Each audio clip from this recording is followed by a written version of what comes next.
Okay.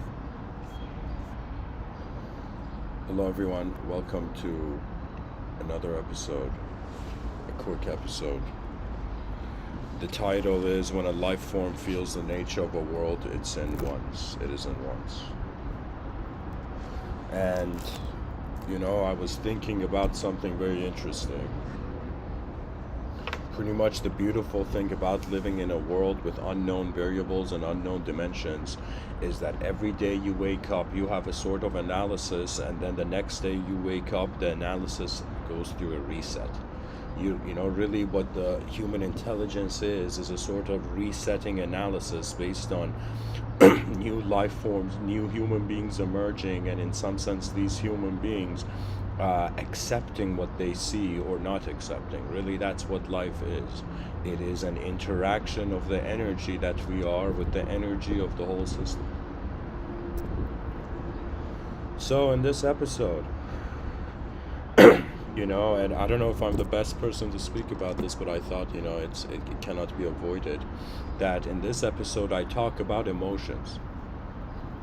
Now, there is this concept of, you can say in anything, whether it's battle, whether it's war, whether it's art, whether it's writing, whether it's, communication, whether it's in anything, whether it's life, right? There's this notion of maturity and immaturity. And this idea, this lens, this dualistic lens can be applied to many things. So the first thing, I guess, and I'm going to use my notepad today, guys, so pay attention to the video, to the desktop. Pay attention to the video. That's it pretty much. So you're going to see my notepad in a second. There we go.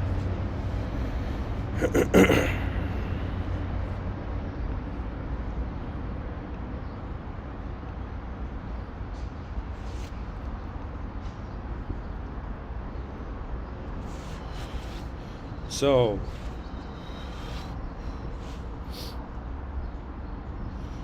I guess I'll start here from, actually, let me share a quote. Let me share a quote from Immanuel Kant, which is very important. To be honest, this is one of my favorite Immanuel Kant quotes, because you see, the beautiful thing about philosophers, right, is that philosophers manage to put into words something that hasn't been put into words yet, and Immanuel Kant does this actually. A lot of great philosophers do. It's as if when I look at the history of all those people who they have served the mind of the species, it's as if they were not alone. The world was in some sense guiding them through its own force. Sometimes I feel destiny is how the future confirms the past,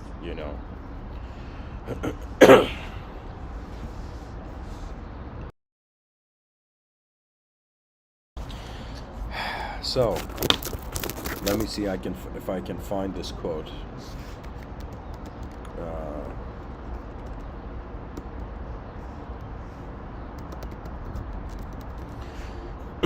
Okay, there we go. I found the quote. Immanuel Kant says, immaturity is the inability to use one's understanding without guidance from another. And evidently this was in a Q&A, about enlightenment. People, about the, I would say, European enlightenment.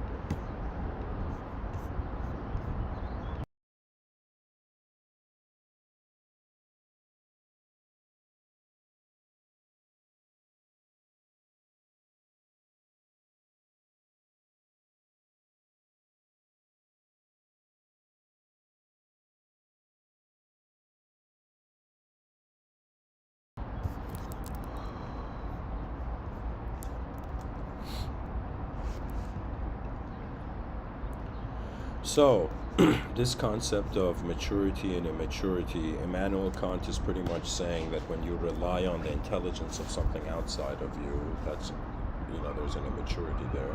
When you rely on your own intelligence, that is the, a sort of realization of pretty much the pilot has acknowledged its plane of existence. Now, when we think of emotions, And in the subtitle, the viewers can see I've written Journey Towards Emotional Entitlement.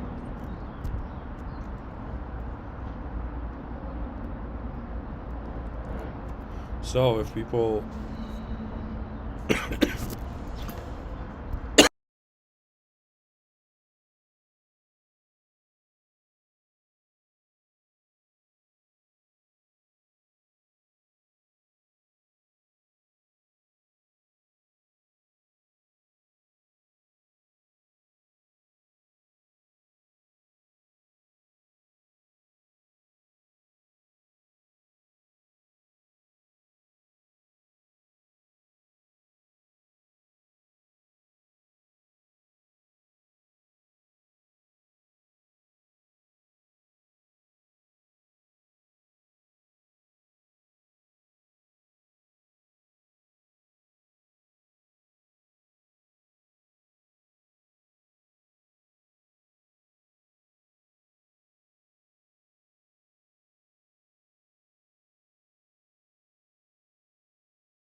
excuse me.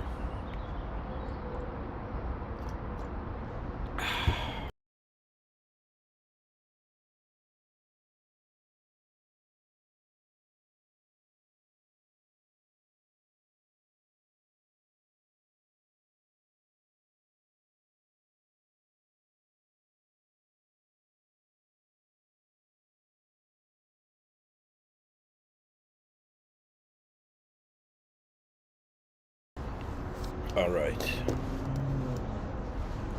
Sorry guys, I'm a bit nasally today.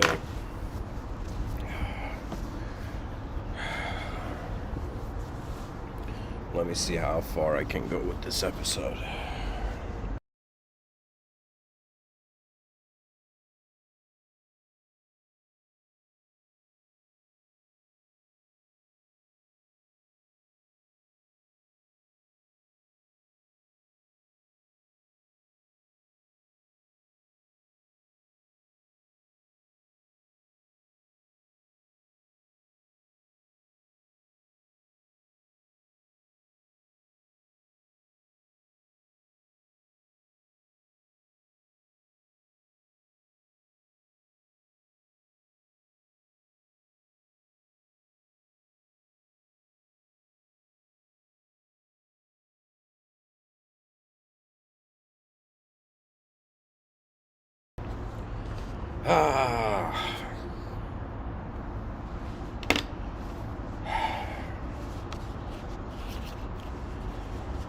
Made an advanced civilization.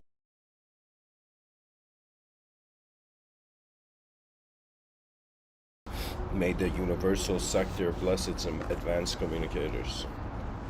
Anyways, to continue. So if people look at the screen, right, so we have emotions. And there's different perspectives on this. But I want to divide it between a sort of duality of maturity and immaturity.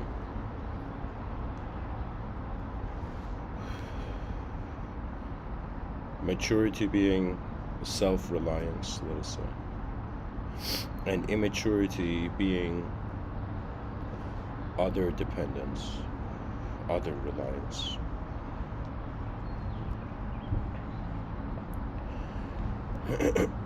Now, if we were to wonder about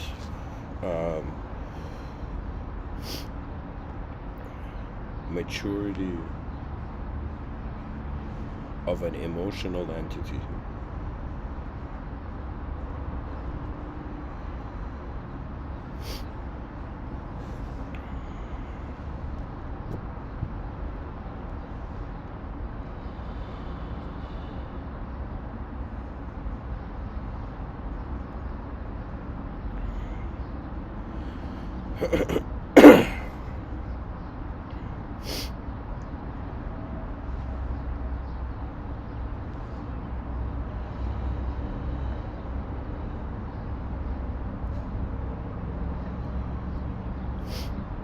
You know, guys, I should talk. I should talk first, then I'll write. I'm writing too soon, actually.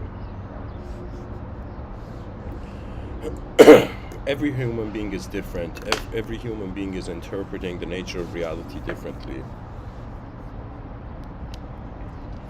Every human being has a different DNA, therefore rendering them as a different antenna. And how the antenna works, how the brain leads to intelligence, the brain body.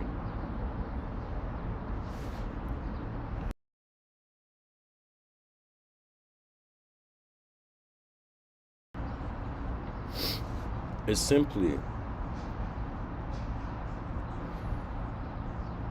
we receive the world, we interpret the world. There is a contrast between all our memories and new events, new experiences. Emotions arise when, in the psychology of the human being, there is, you can say, unfinished senses of self, incomplete senses of self.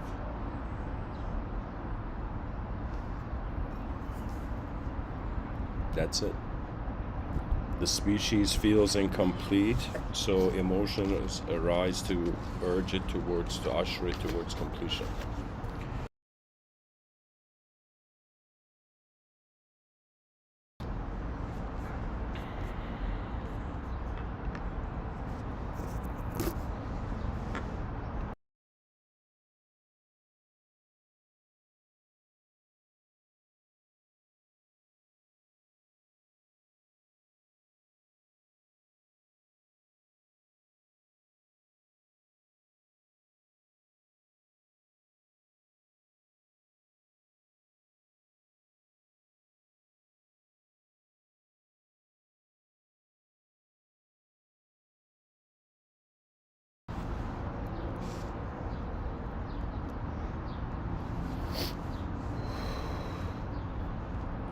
It's all about how we structure intelligence, really. Everything in life is design oriented, at least. Anything that is a life form, that has form. Pretty much this world is filled with forms, and some of the forms can acknowledge themselves and some of the forms cannot. When a person looks at, let's say, a rock on the ground, or when you look at an object, like right now I'm looking at, let's say, this coffee container in front of me. Okay, I look at this coffee container and to me it has design. It, in some sense, it has an existential life. It is existing, but it is not conscious that it is alive. It doesn't know that it is experiencing format. We are, I would say, blessed creatures in this universal sector that somehow have attained the ability to notice our own shape in contrast to the shape of reality. When you look at animals, lesser species, for example, you look at wild cats, you look at gazelle, whatever, like caribou. When you look at animals like this, you see that they are so in tune with their environment that their intelligence is actually their environment, right? There was this dog owner, and this dog owner was trying to tell people like how dogs can't understand what human beings are saying. They just they react in accordance to the energy level of the person. And so this person was looking at his dog and he was saying like rude things to the dog, but he was saying it with a happy, energetic vibe, and so the dog celebrated. He was saying kind things in an angry way. The dog was getting scared, was getting intimidated.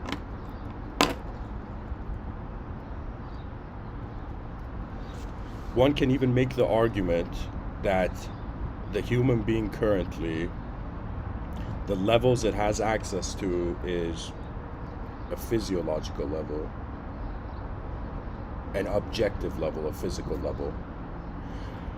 Nobody can ignore that what life means is how an object moves in a bigger space of an object. Then we have thoughts and subjects. Okay, now subjects are very interesting because a person can hear a subject and they can in some sense not become emotional. right? It's as if where thoughts happen, it's as if it's happening in a space where necessarily emotions don't need to exist, right? When you impose time, and let's say like, what's evolution? An object turned into a subject to itself. So when an evolutionary animal, which has turned into a subject, a sense of self, a name, a personality to itself, and then this subject wonders about its future and wonders about its destiny, I believe as much as there's an urge, of an evolutionary urge, there is an urge in the creature to, in some sense, discover where it's heading, right? Maybe we could call this, the destiny effect. I don't know. But anyways, what I'm trying to say is that there's an objective dimension, there's a subjective dimension, and the subjective dimension I consider the inner realms. It's happening in the space behind your eyes, and unless you speak, and then the objective dimensions are happening in front of your eyes. I consider this the outer realms. Okay. Now, what I would say emotions are, the clue I have is really this, that we have a Venn diagram, okay? We have, the existence of an object,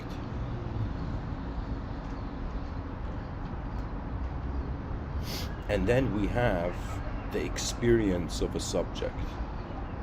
I think this is a very pure way to divide perception. Now, what emotions tend to be is the middle area, okay? This is where emotions are. Or even maybe better way I can draw it is like this. All right, let me see.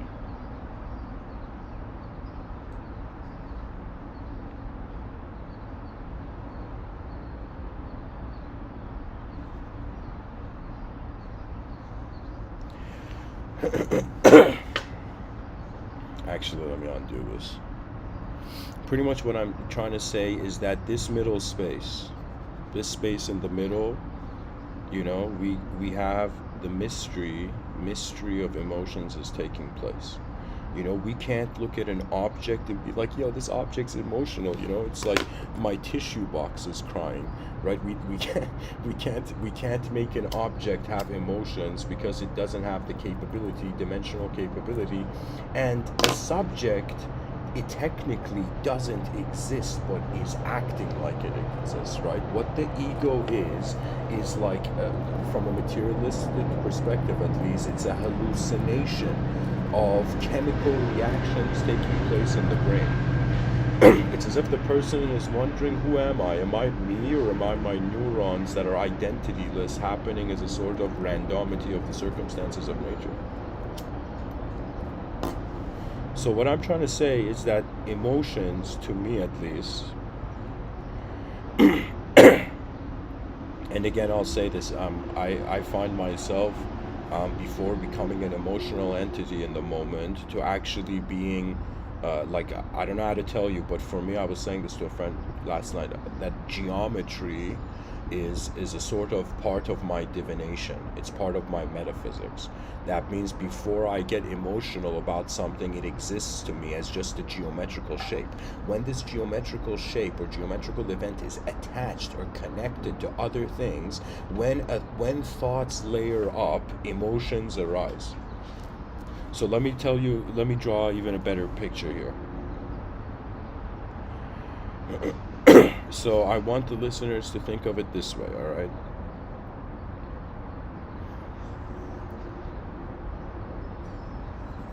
All right, so we have, let's say, body, mind, object, subject.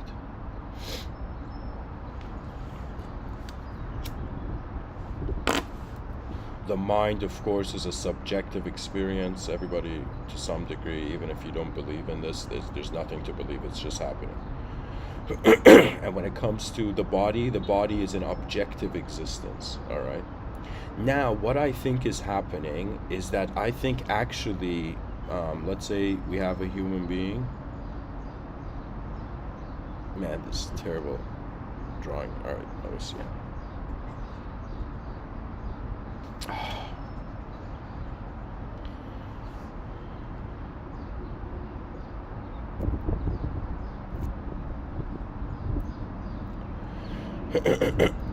Let's say we have a human being, and what I feel is happening actually is that because it's as if the human being, even from ancient mythology, they would say that the human intelligence was a sort of child of Mother Earth and Father Sky. If we consider the body to be a dimension of its own, and we consider the mind to be a dimension of its own, and we consider that what the human intelligence is an intelligence that is trying to survive in both dimensions, we can come to this conclusion that the way it's happening is actually wave-like. It's like a sine wave.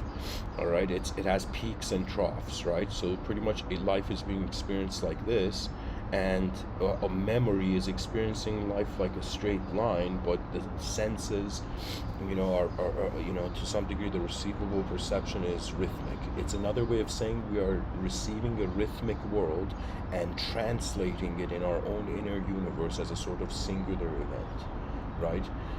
Like we look at people and we're like, okay, there's good people and bad people, but we never think that there's just a dimension of human experience, peoplehood, and then the good and bad are in some sense, do you see, waves? They're the ups and downs of perception, right? That means technically, in some schools of thought, heaven and hell is a place.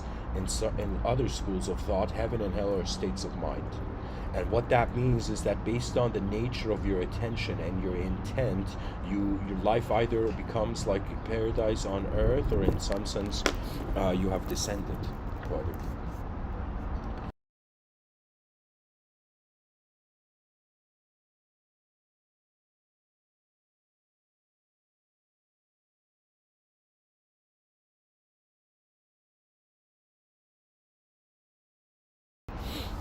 So what I'm now, if people look at the picture, this is what I think is happening. I think in two universes, attention is actually spiraling around itself. Okay? This is in some sense the body's, you know, let's say the body's, how the body is experiencing itself. And when it comes to the mind, we can say it's like the mind is doing the same thing, all right?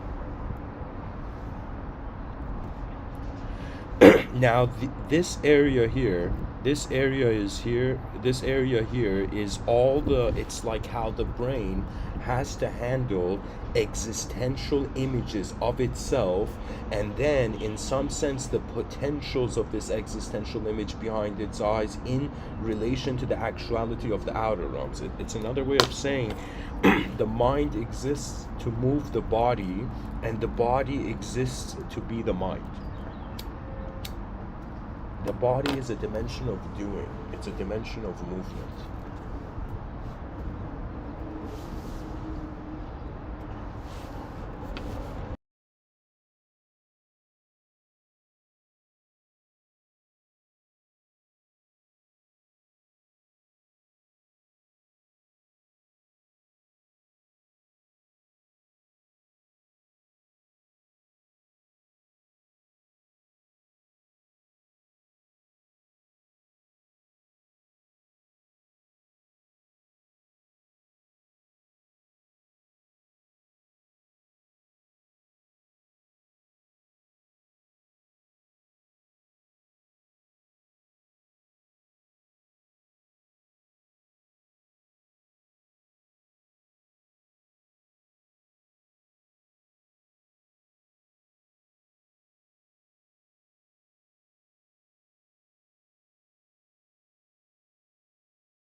Sorry guys, this was on mute and I was sharing some incredible stuff.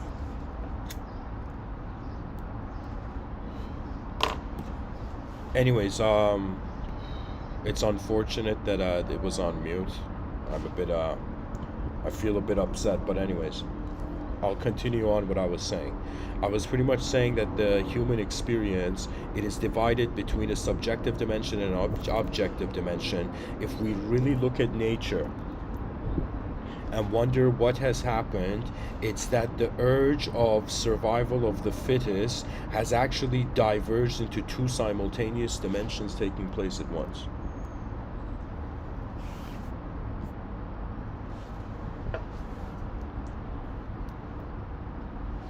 What I'm trying to tell people is that the mystery of emotions, and hopefully guys, for the Venn diagram part, it wasn't on mute. Let me double check this actually.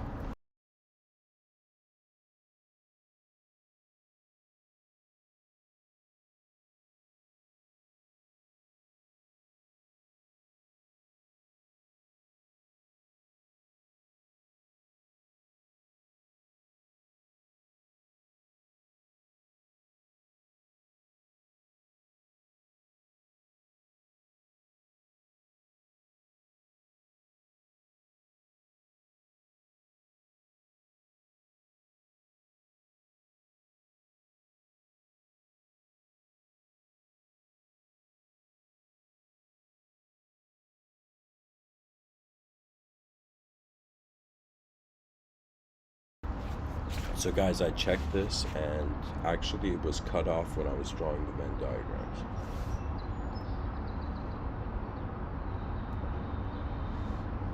So I'll go back to this to explaining that. So pretty much I was saying that, you know, the mind is doing it's like there's a mental self living a life, and there's a psychological sense of self living a life, and there's a physiological sense of self, and the interaction between the inner realms and the outer realms, it's as if each is spiraling through. You know, each is a sort of spiral of its own universe. Both are spiraling around the notion of continuity. That means the Venn diagram I've drawn, you can also see it as like two discs intersecting.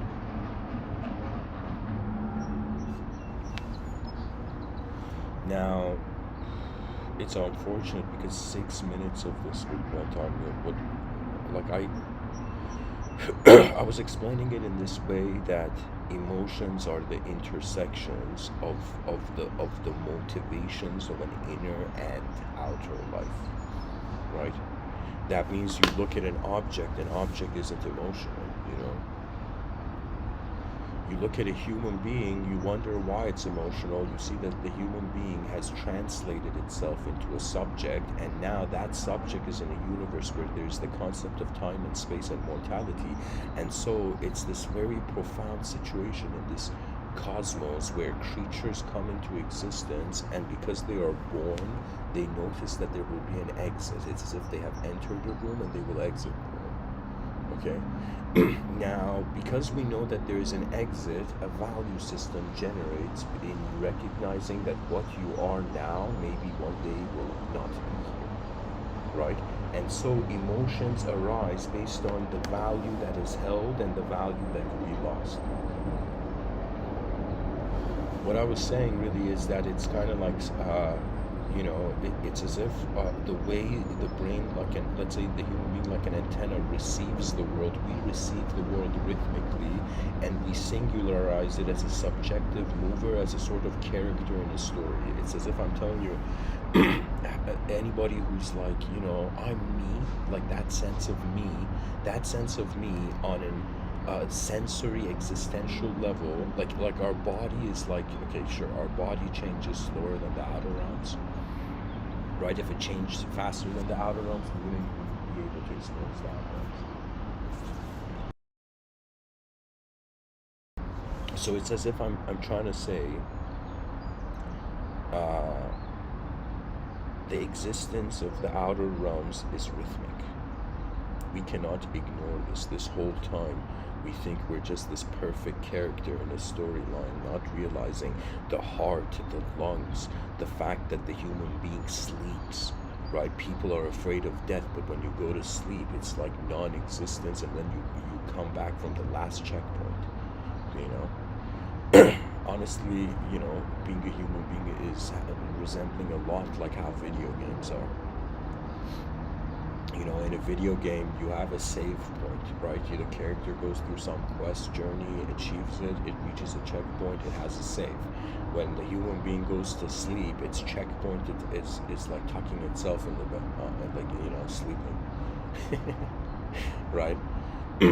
So the human being is sleeping. Imagine your head's on the pillow, you know, you're getting ready to sleep, and suddenly what tends to happen is that attention drifts off into randomity, and then indirectly the whole system suddenly goes into absence. I don't know if people have watched how they fall asleep. Like I was curious to know. I'm like, wait a minute, I've been sleeping my whole life. I don't know where I'm going. What is this? You know. Especially after hearing this concept of Turiya. Turiya is known as the fourth state, you know. So what it means is that human beings are bound, creaturehood is bound to the conscious waking state, to the dream state, and in some sense to what do you call it, deep sleep.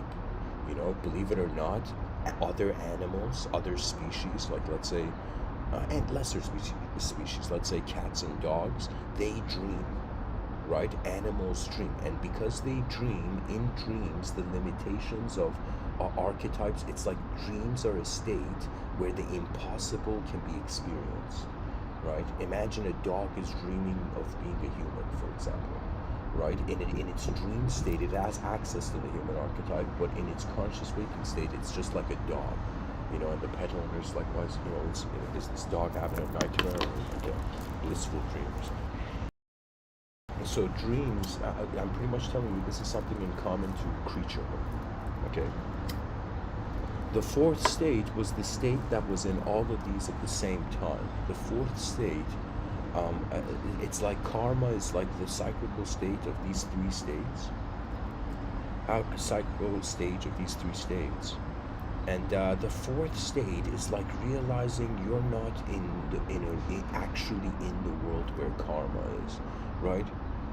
It's another way of saying, like the Buddha said, not the Buddha, Christ, you know, a quote that's ascribed to Christ, Jesus Christ, is that to be in the world but not of it, right? And now, if you were a yogi hearing this, it's another way of saying to be in samsara but to not be of it. That realization that you are not of the simulation renders you free from the simulation, but it doesn't render shapehood free from the simulation. It's as if shapes have, you know, are here to do their own thing. It's as if they asked an artist, why do you draw? And the artist was like, I want people to see what I see, right? And it's another poetic way of saying, why did God, from a theological lens, of course, Abrahamic traditions, saying why did God create man? So man could see what God sees. Do you see? And if the concept of God is made synonymous with the inconceivable unknown, it's another way of saying we are creatures in a known universe with such mystery, and the purpose of it is to actually discover the inconceivable, unknown nature of reality. Like that's something nobody in history, I would say, maybe has thought about it like this. You know, most people, if you ask them what's the purpose of your life, the purpose, like, I'm here to, you know, bring victory to myself, to my species, to my world, to galaxy, da da da da. You know, it's like I'm one of those people, of course. But at the same time, it's as if, what if the purpose of life was to see what life is, and when a known creature went to see how it knows, it realizes it's happening in an unknown way. This is, in the Upanishads, they would say the seer of the seen is unseen. What I'm trying to tell you is that emotions relate to the shape of life, and how that shape of life continues in the game of manifestation, right? Emotions are another way to guide an experiential entity in an existential world. Okay? And believe it or not, this is the remarkable thing where I think philosophers can debate this, or maybe they have, I don't know what the terms are. But I would say it this way.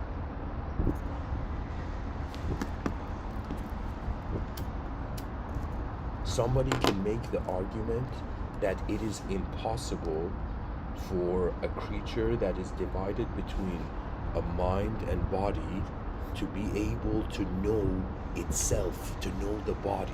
Like this philosophical argument can be made that we never can know what our body is if the knower of it is unknown. That means it's this hilarious situation where there's infinite knowledge in the world, but the one knowing it is not the knowledge. Right? It's a presence. There's this, story by this sage, I don't know, 800, 700 years ago, this Persian poet by the name of Attar of Nishapur. Nishapur was a city. And Attar, in his poetry, he's relaying the story where this kid goes to this gravedigger back in the day and says, hey, gravedigger, you've been working in this graveyard for 40 years, 20 years, whatever, right? He says, you've been working in this graveyard for a long time, and tell me, what's the most shocking thing you've seen? Like, the kid wants to see if this guy's seen ghosts or something. Like, if this gravedigger has ghost stories, from 700 years ago, this event's happening, right? And so the gravedigger, which is a very humble, simple old man, he looks at the kid and he says, yeah, I've seen something shocking. And the kid's like, oh man, tell me, what is it, right? And the wise gravedigger strangely says, I have seen so many people, people dying, not dying, but in some sense, I've, dug graves for so many people, but something that has shocked me is there is something within me that has watched change. Do you see that? I believe emotions are important, but from a metaphoric sense, that they are a step in the staircase to building paradise on earth, to accessing a heavenly state. You see, a heavenly state is an unconditional state. An unconditional state cannot be touched by duality. It's as if when people think, is God good, is God bad, it's as if the answer is neither. Do you know? Or both. Do you see the situation? We have in religious books, God is merciful, and then in another chapter, God is wrathful, right? We see that the paradox and the necessity of the paradox in order to bring an authority figure for the whole system, right? It's like the moment we use the concept of God, we are talking about what is moving everything, right? And human beings use the term God because we choose to personalize the unknown. Mystics, they didn't have language for it. They were just like, something unknown is happening in the world. Call it God, call it, fiction, call it whatever you'd like. But something is happening here in this universal sector, and the access to the direct experiential event surpasses, the beliefs on the event on an ideological level. It's another way of saying, the mystics met God, met the divine. The philosopher noticed the divine. The scientist noticed the philosopher. So much of life is honestly, an abstract event overlaid upon a real event. It starts off from a pure existential, experiential level. Sometimes, when anybody who doesn't believe in evolution, right, to me, it's as if they don't have the honesty to look at actually the existential dimension, right? It's as if because you see, this is something that happens to a being, any multidimensional being. A multidimensional being can be defined as a being in multiple dimensions. Now, this being that is in multiple dimensions, let's say it zooms in on one dimension and doesn't like what it sees. Okay? So what would happen? What would this being do? Right? You're a multidimensional being. In one of your dimensions, you've zoomed in, kind of forgotten the rest, and you don't like what you see. What happens is that the multidimensional being deep down knows there are other dimensions, so its intelligence moves in a way when there is not authority in one dimension, we seek it in another. That's just the nature of the mind. That means if you take away the concept of, for example, let's say it started off with the concept of a king, and then it started, it evolved to the concept of the king of the universe. And it's inconceivable king of the universe. Source of the universe.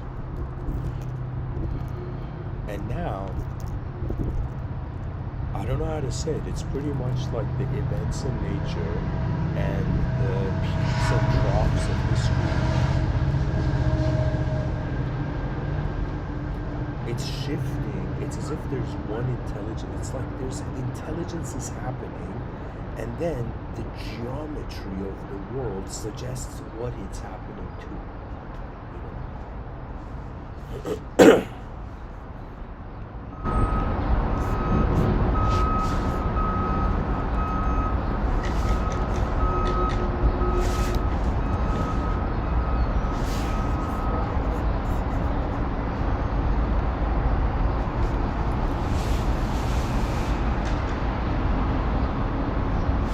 Emotions are retaliations of intelligence before it leaves.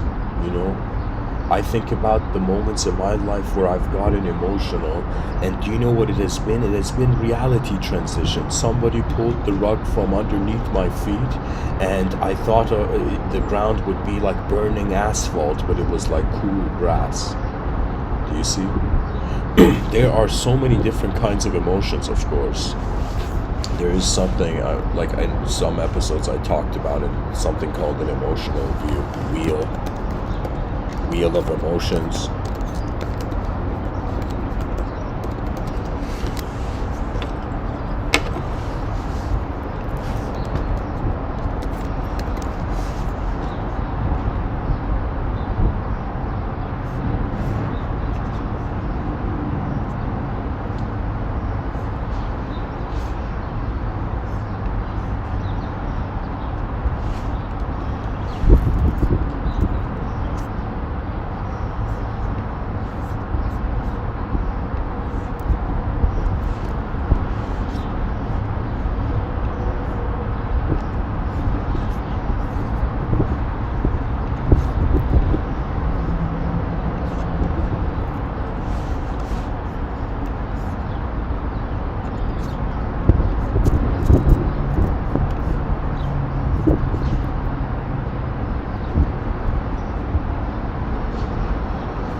The cool thing about the journey of knowledge on this planet is that human beings have been very compassionate. Some of the most compassionate people on the planet are intellectuals. Why? Because they can discern. You see, all the suffering on our planet is happening because human beings cannot discriminate. They can't discern between their inner realms and outer realms. And the challenge is that to be a human being, like if we were to wonder about what kind of human being is the greatest human being, there is a very simple answer to it. The greatest human being is the human being who does something no human being has ever done, right? We intuitively know this. Like when Usain Bolt broke the record, the whole planet got goosebumps. When human beings surpass their limits, it's as if the universal sector is fascinated, right? I think this is the only reason where I actually think there are advanced beings, advanced civilized, I should say advanced. There are advanced species perhaps watching us, but I think the reason that higher dimensions don't interfere with Earth more than they already have, for example, through religious imagery and whatnot. To me, it's because man has a great potential. Man has an ability to create his own hell and step out of it into a paradise of his own creation. What is survival? A creature getting itself in a state where it can actually look at the world. You know, to me, survival is hilarious. It's like imagine an intelligence lands on the planet and it doesn't have time to look at the planet because it has to be careful that predators don't eat it, right? Like back in the day, you could say let's say in primitive times where there was like spears and let's say saber-toothed tigers and whatnot. It's as if that person, or let's say you're somebody in a jungle back in the day, like tribal person with a spear, and it's as if like back in the day, the earliest human beings, they didn't have time to wonder about life's meaning. It was as if they were just running away. Like enlightenment back in the day could have been somebody running away from like, you know, wild animals in the jungle, and for a moment he just pauses to catch his breath and then runs again. You know what I'm saying? Like from an intense inability to notice our world, we have come to a position in human history where we have an incredible ability and chance to know our world. For me, it's as if I was thinking, you know, there's days where I look at the civilization and I'm like, what is this? Right? Is this really the civilization that human beings deserve? Do you know, it's like the future generations deserve the greatest gift we can give them. You know, imagine that, you know, you wanted to give the greatest gift to your greatest, you know, till the end of time, grandkids, right? It's as if the greatest gift you can give your grandkids is the advancement of their civilization, which they may not know that you advanced it, but they will feel it, right? That's the beautiful thing about the presence, right? I would say the hierarchy of knowledge is not created based on man's speech. It's created based on how the forces of nature prioritize the introduction of the experience to the human being. There's an experiential event going on, and we, as part of our intelligence in this experiential event, we fathom. It's as if light hits an object, enters our eyes, and there's something to say.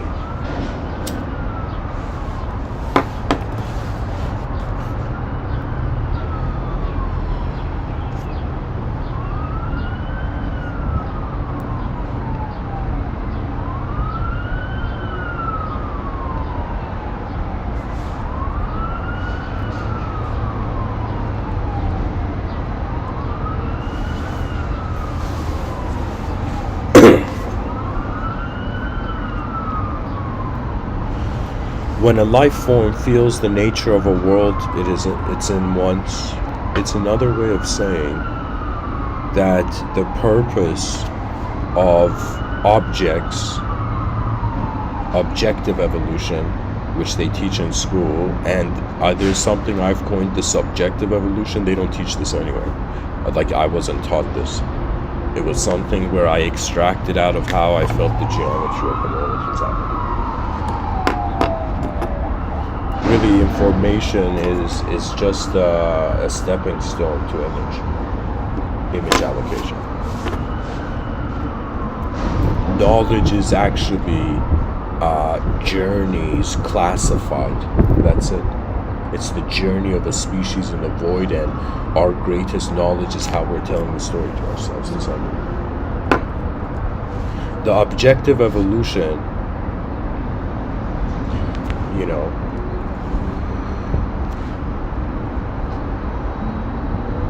was how matter continued. And I would say the subjective evolution is how space is continuing. We can say that what the mind is space aware of itself. And it's another way of saying, imagine a candle in a dark room. The wick of the candle is the brain. The wax of the candle is the body and the world. The room is the world. And the flickering flame of the candle is consciousness, is the soul. And the glow of the candle, the glow of the soul, is the mind. And the shadows, this light of the mind that hits an object and creates shadows, this candle flame creating shadows on the walls based on the objects that are there, that in some sense becomes the shadows can also be a metaphor for the unknown It's like another way of saying, it's another metaphoric explanation of dark matter. Poetic. It's a poetic explanation of dark matter. It's as if, this is how I would say the yogis were considering a sort of life being a simulation. It's a simulation because the mind, the dimension of meaning is a simulation, actually.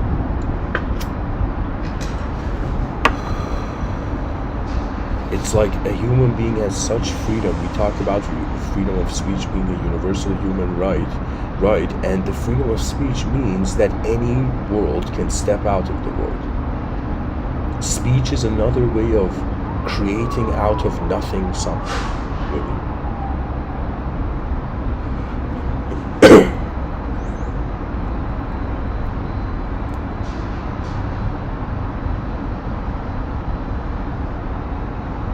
Sometimes I wonder, like imagine a person lives a life and after their lifetime, like let's say in some sort of, afterlife never fathomed before, right? The person gets a chance to learn from their lifetime. Imagine after this lifetime, it's like you were a student who was studying your own project, the project you've made, Or let me tell you something hilarious, like from the Abrahamic lens, maybe it can be said that like God is like a teacher, life is like an exam, and in some sense,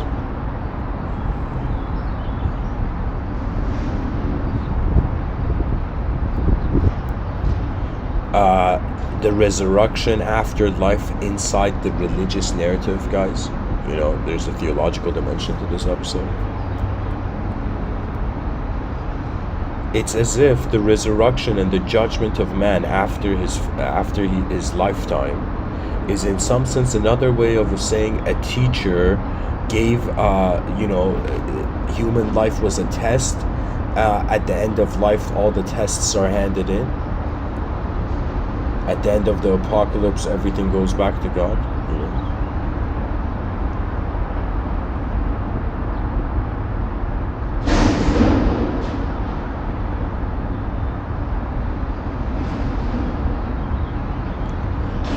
And so imagine the test papers were given back, right? And the human being could look at how they lived their life and whether it was, how many different ways things could have happened, It's as if like, wanting to know how many moments in your life you could have died, how many moments in your life you could have done something impossible or incredible, right? And you just passed by it, right? I'm just saying, if we had that sort of ability in a sort of projected afterlife, right? An ability to see all the other different ways life could have been lived, right? Like, what did we miss, right?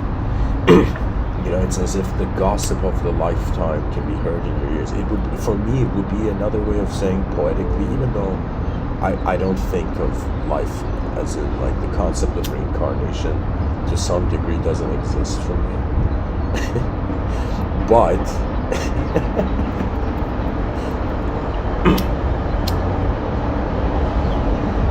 it would be as if at the end of this life I could somehow see all the people who listen to these Mr.Within talks, like how they heard it, That's one of those things that is always a mystery for me. I'm on like one side of the portal giving the talks, and on the other side of the portal there's people hearing it. And of course I hear my own talks, but I cannot, my own voice is, how can I tell you, it's like when you hear your own voice,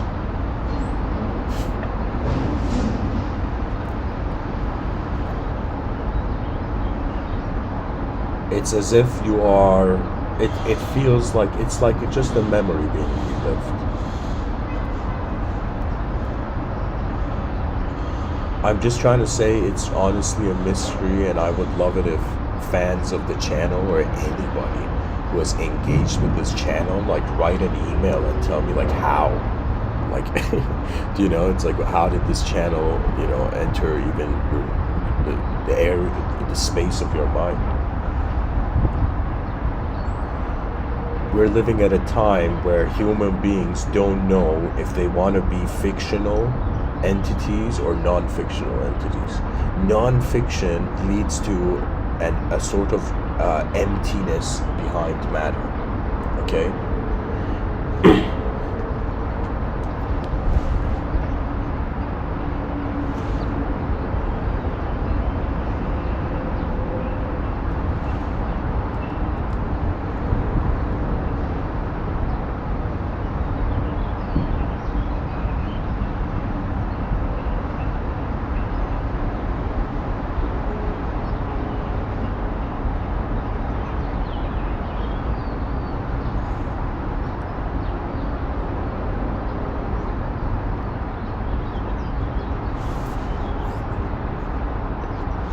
Immaterialism leads to a sort of infinity of mind.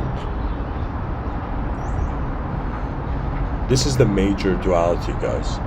Like, really what is going on is just, space and matter have led to the development of a human being, and now this human being is wondering how much of me is space, how much of me is matter.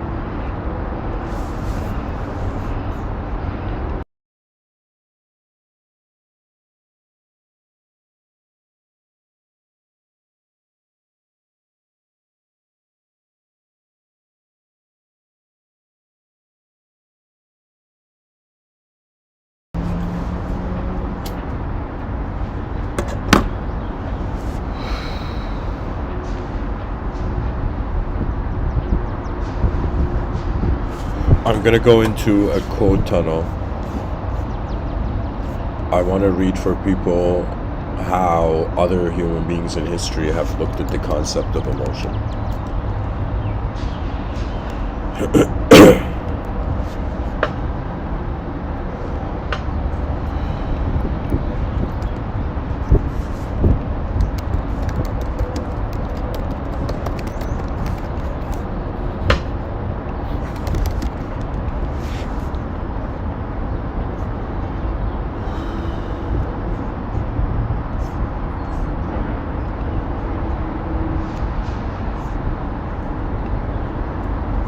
Okay, so let's enter the quote tunnel.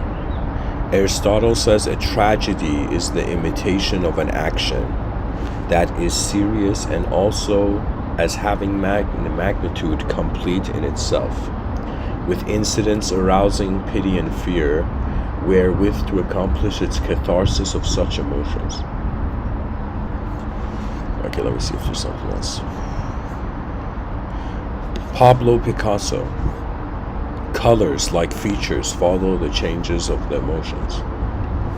Hold on, guys. Let me search emotion.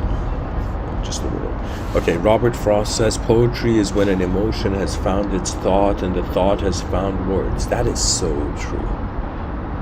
When he says when an emotion has found its thought, that means an inner event is taking place.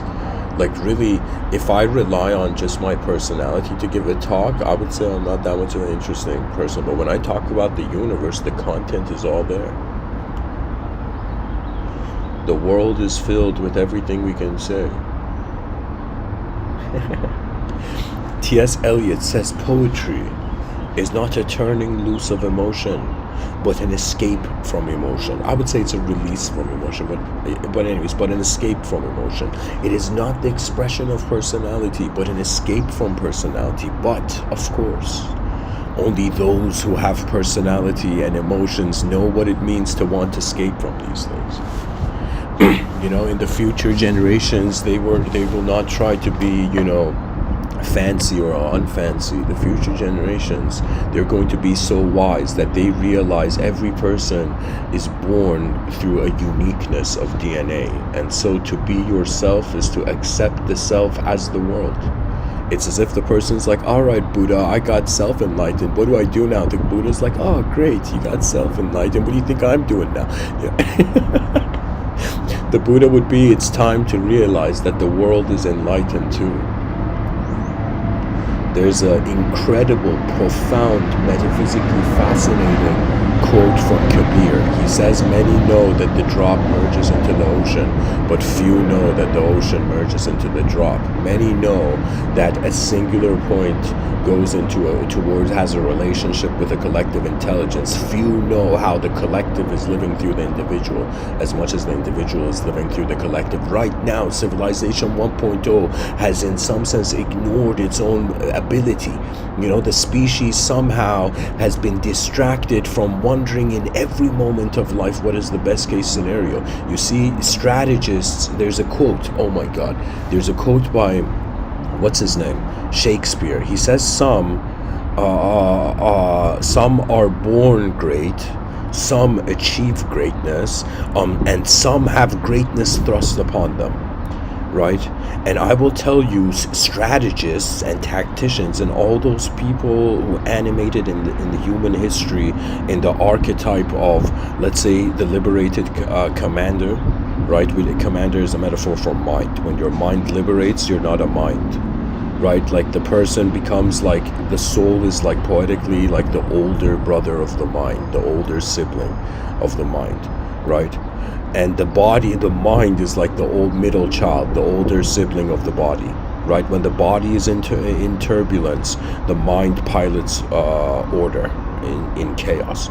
When the mind is in chaos, the soul brings its order. And what the soul is that if any human being freaks out too much on this planet, if they just if they can just experience 10 to 20 minutes of stillness and silence, their own mind, the events of nature for the humble man become direct teachings, right? What I'm trying to tell people is that we think that solutions, just because the problems got more complex, the solutions have to be complex too,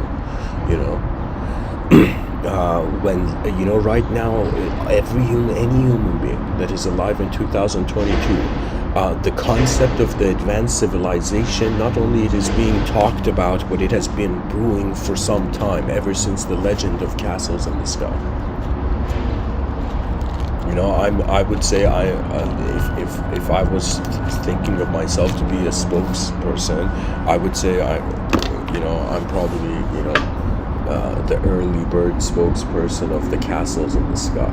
To me, that is the divinity I am waiting to see happen on this planet. The species right now needs to quickly advance technologies that help heal the biological system. The idea is for human beings not to fear the capability of how they're being a life form and in the enhancement of its continuity. There was this mystic by the name of Sadhguru. He said a very profound remark. He said that the pharmaceutical industry is kind of like denying people to like exit the realm gracefully, right? But let me tell you, fear is a disgrace in anything. I have learned this the hard way. Moments in my life where I have been afraid to exist in those moments, it's as if you feel the karma of the worlds that passed you by.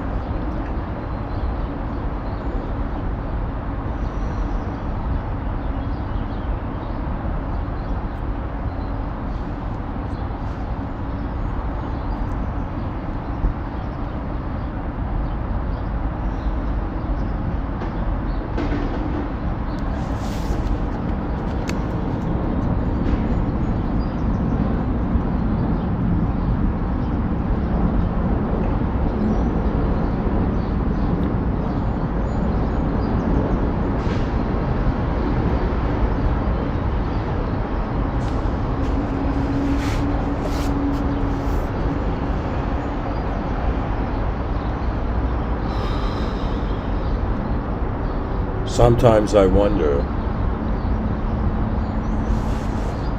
if a free being would have the concept of freedom, if an enlightened species would try to get enlightened, or even Would an advanced being need to build an advanced civilization, or is it just enough that it knows? For me, I have this perspective where I'm like, okay, I'm on this planet once, so what thought program, or what line of ideological code makes sense to implement and or to live through, right? It's as if people are living in houses, but they're also living in language behind their eyes, right? This is what many people don't realize. Let's say somebody gets judged, but there's person A and person Z, and imagine person Z comes to person A and says, you're not the first letter of the alphabet, I am. It starts the other way. Imagine in a parallel universe, like Z is the first letter of the alphabet.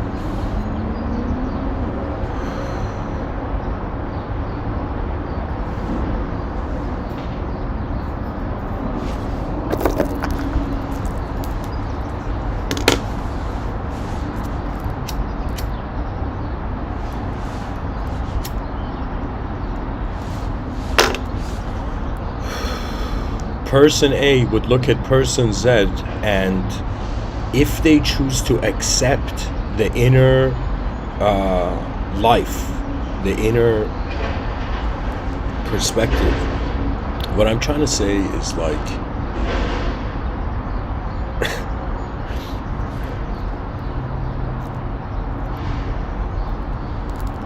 person A, the moment it realizes its inner universe is its own business, and the inner universes of others is their business, there comes a strange freedom. You see, the free will is here not so that we just make decisions for the external realms, but so that we can also conclude the context of meaning.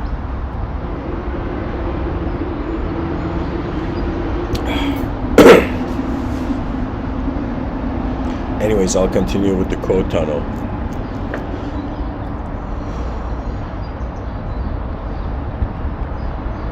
I'll read the T.S. Eliot quote again. Poetry is not a turning loose of emotion, but an escape from emotion. It is not the expression of personality, but an escape from personality. But of course, only those who have personality and emotions know what it means to want to escape from these things. Plato says human behavior flows from three main sources: desire, emotion, and knowledge. I would probably give an episode on this. H.P. Lovecraft says the oldest and strongest emotion of mankind is fear.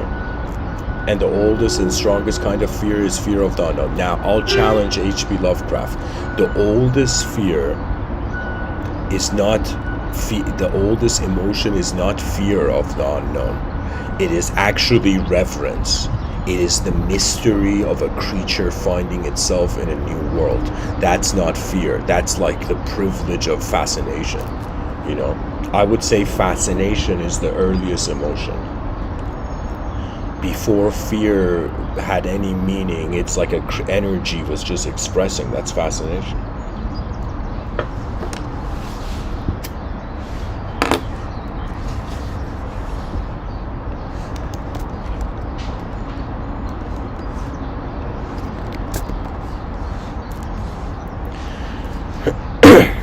Earl Nightingale says, whatever we plant in our subconscious mind and nourish with repetition and emotion will one day become a reality. Mark Twain says, any emotion, if it is sincere, is involuntary. Oscar Wilde says, the advantage of the emotions is that they lead us astray. I would think Michel Foucault's perspective on this quote from Oscar Wilde would be, in some sense, emotions are the backup system to, let's say, chaotic, political destruction. A person's emotions is their last kind of stance before they believe what they see. Being true to one's emotions renders one as a greater being, actually, than just being true to one's thoughts. I'm pretty sure whether it's religious fundamentalism, or whether it's like the Stoic philosophers trying to abide by like a virtuous set of codes of conduct, right? To me, it's as if any time the human being does something it emotionally isn't free in some sense, karma becomes turbulent.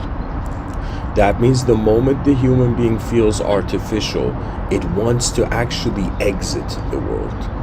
The more the human being feels natural, it feels it belongs in the world. Emotions are a very huge strategic point in this, right? Really, emotions have such a huge role for the destiny of our planet because emotions suggest how much energy is directed where, right? So if people feel like unfree and they somehow in their subconscious equate anarchy and chaos to freedom,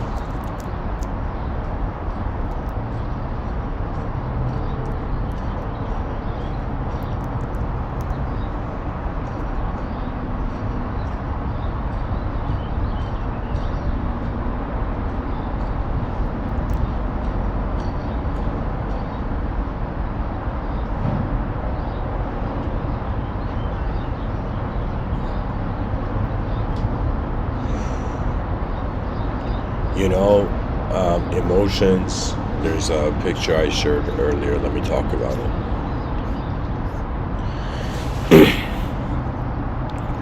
In this emotional wheel, we see, for example, there's the emotion of, let's start with happiness, okay?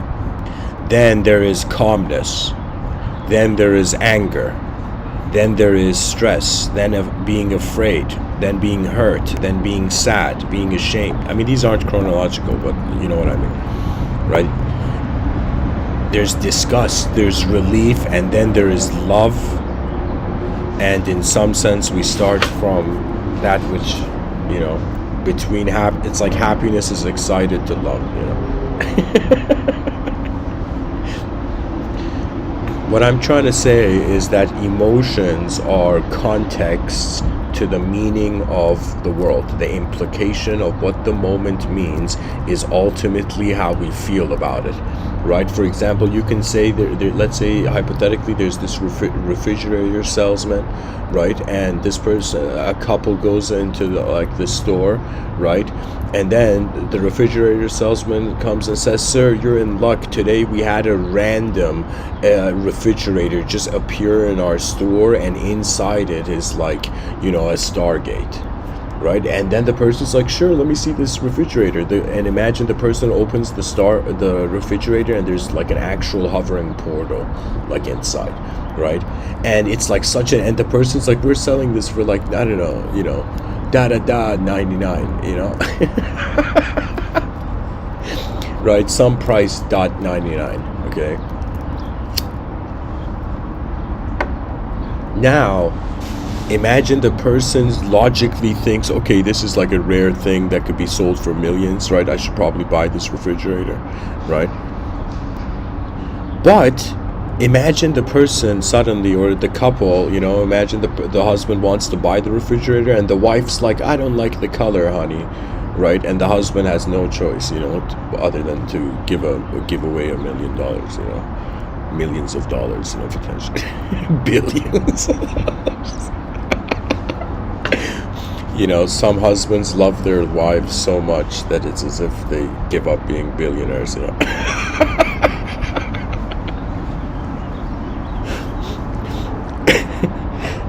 Sorry guys, I'm being silly.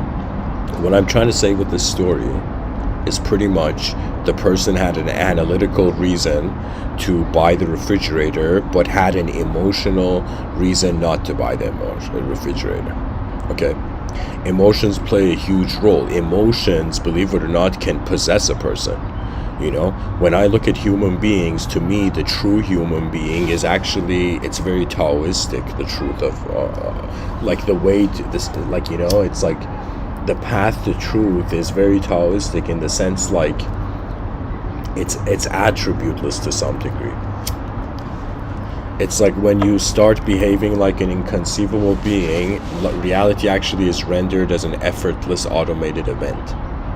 you know, because conception doesn't need to touch the object, right? It's as if like a human being living a day without having any thoughts, but noticing thoughts coming and going, right? It's as if they have no association to the thought content of their mind.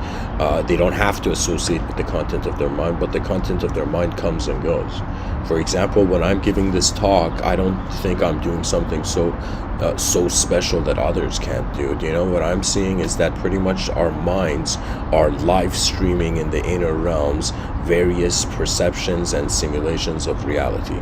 Our behavior ends up becoming what we accept to do, and what thought in the inner realms is like is placed. So it's like just like the alignment of planets, it's as if the alignment of an inner subject and the outer object, right? Do you know what I'm saying? And then there's an unchanging witness, which is actually your presence, which is actually how the whole moment is being you, not just what your body that's in the moment, not just the thoughts that come and go, right? That means if somebody says, hey, Mr. Within, are you a body? I'll say, not completely. And if somebody says, Mr. Within, are you a mind? Then I will say, not completely. And if somebody says, Mr. Within, are you a soul? I would say, not completely. Do you know why? Because the inconceivable is the only thing that doesn't change. If truth needs to be truth, that means it has to be true all the time. It has to be changeless. To try to find truth in a changing world, it's like in the outer realms, technically it's impossible. It doesn't even make sense to do it. But in the inner realms, it's in some sense trying to wonder about what is this intelligent force that is looking out through your eyes and being you, right? This is true mysticism, guys. You know, this is how mysticism starts. It doesn't start because you saw, you know, like the Buddha, you saw people worshiping the Buddha.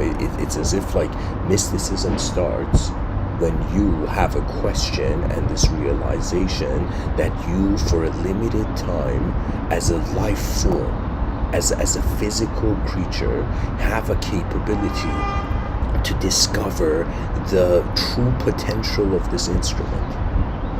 To be honest, an advanced civilization is when 8 billion human beings, they play, you know, they activate their lives as if their DNA was an instrument, and they have released themselves beyond the master musician. You know that saying where they say those who can't do teach, right? And teachers like die inside every time they hear this, you know? But there's a reason why they say that, right? Because after some point in the pursuit of knowledge, you come to a point where you either have to let go of the knowledge and be directed by be guided by unknown direct experience, or in some sense, when you realize it comes to the unknown, you know what it is? It's like a portal. At the end of knowledge, there's a portal, and you either go in it and you're neither a student or a teacher anymore, or when you reach the summit of the mountain, if you have wings, you fly into the sky. If you don't have wings, you climb back down. And then you become, you know, it's like you don't even have a choice. Nature turns you into a teacher because you've experienced something, you know, that others haven't, right? Like that's why people go to martial art classes. The martial artist, like the martial art master knows something, right, that the others don't. And it's like something that the martial art master realized everybody can know, right? Like if this species didn't deserve to advance, there wouldn't be anybody talking about its advancing.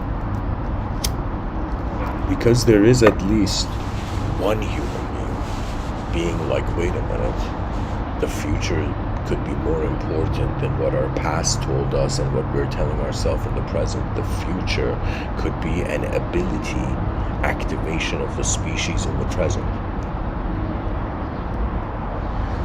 Emotions, they're rooms, right?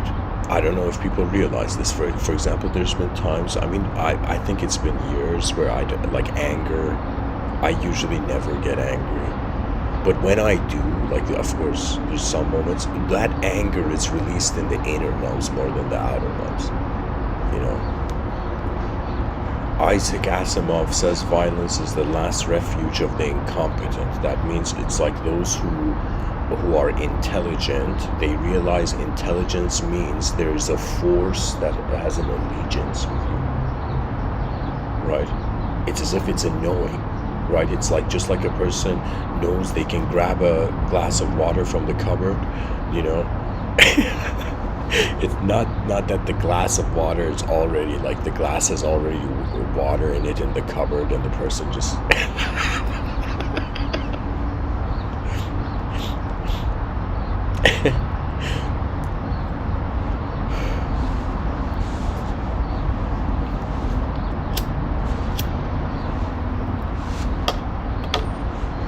what I'm trying to say is we instantaneously know that we can just, drink a glass of water. But when it comes to building an advanced civilization, people are like, I don't know, it's like, what the hell is even confidence, in a world that's empty,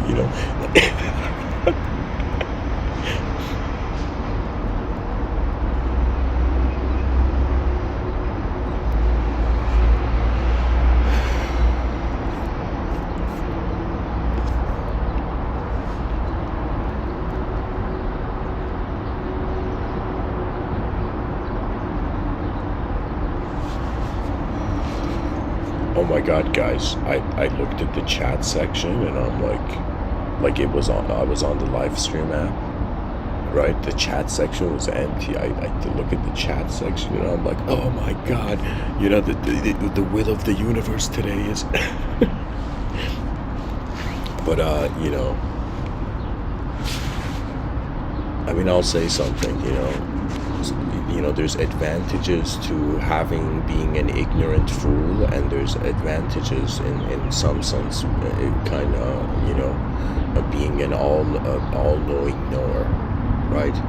You see, it all comes down to dehumanization and humanization. This will be the ethics of the future generations, guys. Okay? The ethics of the future generations are pretty much, I was thinking like, okay, what sort of strategy can we implement that all human beings on the planet can in some sense accept a sort of moral system with a grander purpose, right? I was thinking about how do you solve this problem, right? And the conclusion I came to is that we have to detach the implication of action from the stories that those implications of actions have stepped out of. You see, it's as if right now the atheistic community thinks it has to fight the theistic community, right? But instead of each of them learning from each other, right? Because it doesn't matter what story it tells. Pretty much what's going on this planet is like a multiplayer online video game. Okay, every person has their own private inner realm, right? Their private inner universe, right? And they're also in a physical outer universe where we're all in the same common server. So one outer existential public server and one inner experiential subjective server,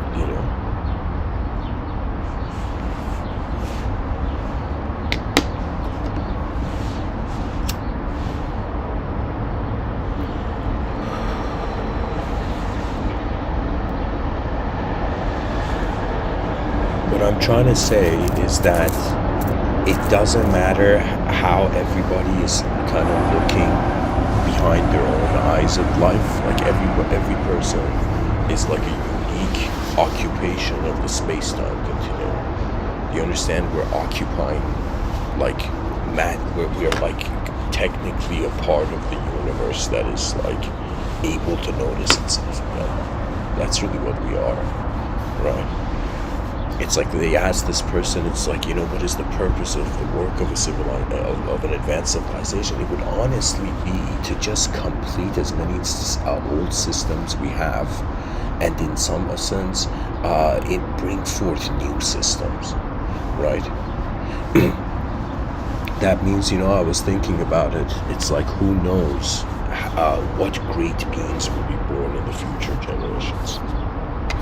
Like there's gonna be, I'll tell you guys, I had a shock, I think it was yesterday. I just had this moment where I was going about my day and suddenly this thought just out of nowhere appeared, where I realized such fascinating human beings are gonna be born on this planet that it's as if, we have seen nothing yet. Do you know?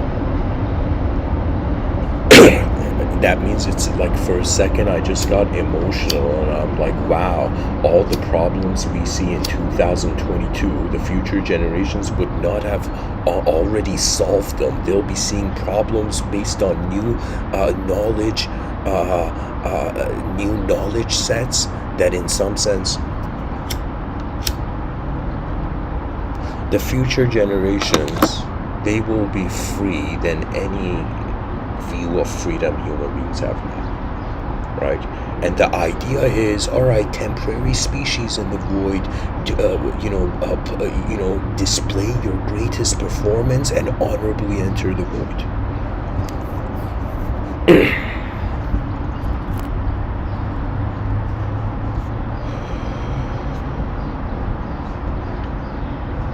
You know what it is? Emotions are actually our conclusion. Right now I'm thinking, for a second I thought, okay, let me see what emotion I have now. Like right now people are hearing the live stream of my voice, right? So now I'm wondering to myself, how is my emotion in this moment being live streamed? And it's really based on the inner vision I have. In the outer realms, I am very minimalist. It's like the moment you realize matter is just existing. It's like the purpose of existence is to exist. Everybody technically, by just existing, you have, in some sense, an existential purpose, an instantaneous existential purpose has been met.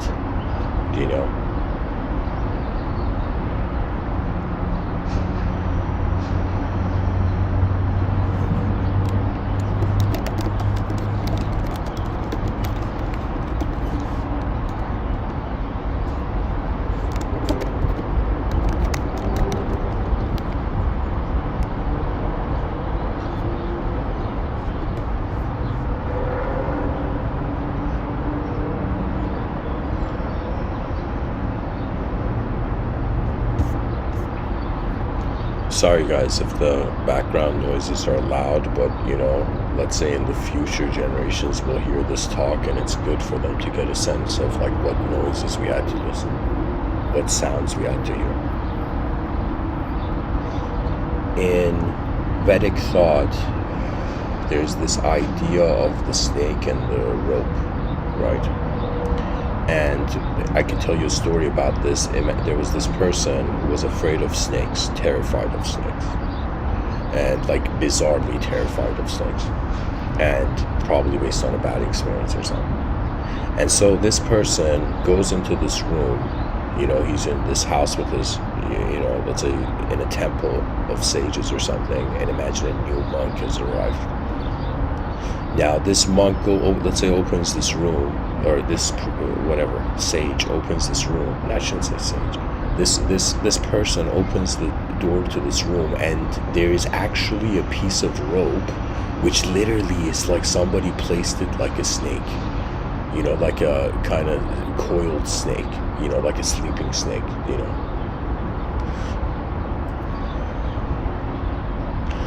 This person sees the rope but doesn't see the rope. He sees, his fear causes him, the emotion of fear causes him to see the snake, to see the rope as a snake. And he freaks out, closes the door and starts panting, and the other people are like, yo, what's going on? Why are you freaking out? Right? And the person says in some sense, there's a snake in the room, there's a fucking snake in the room, man. And imagine there's a courageous person there who just opens the door and sees like it's a piece of rope, and he's just silently in the room be like, this guy's tripping.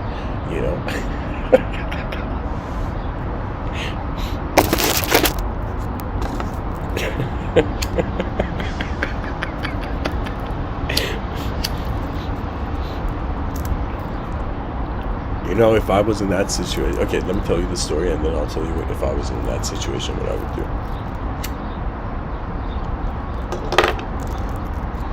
So the friend goes in and comes out and says, hey man, it's just a piece of rope, you're freaking out, it's not a snake. The person tries to tell the truth, and in the truth of like, okay, it's a rope, it's not a snake. the person who's in the room of the fear, of the emotion of fear. Imagine the person's possessed by fear in that moment, by their fear, and so they are convinced by their inner realms. And the person says, no, I don't believe you, that's a snake, I know what I saw, you know. And so guess what, another person comes. This is how the story ends, where the person goes in the room, another person goes in the room, they just get the rope, they tell the person, they open the door, they're like, hey buddy, you see the snake? I'm gonna throw it out the window, do you know? And so the person gets the snake and throws it out of the window, and then the person's like, thank you, you got rid of the snake. Do you see? It's as if the person who was afraid of the snake in the story is another way of saying a human being who is treating, you know, who is reacting to the simulation of the mind, rather about the mysteries of what moves the body truly, right? It's another way of saying that it's like a rope, we are seeing it as a snake, right? The concept of a simulated world is the snake. Fear leads to a mind, to inner realm entrapment. It can. Right? This is why, you know, to me, emotional people, or even when I sometimes see actors, like I sometimes, you know, I binge watch like movie scene compilations on YouTube, you know, the greatest movie scenes, and I just study how the actor, in some sense, you know, behaves, right?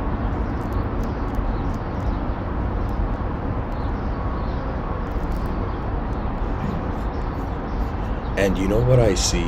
I see that the human being not only has an ability to be possessed by its emotions, it can become a master of its emotions. And when I say become a master of its emotions, that means it's like the problem is being solved from a new state of consciousness, you know.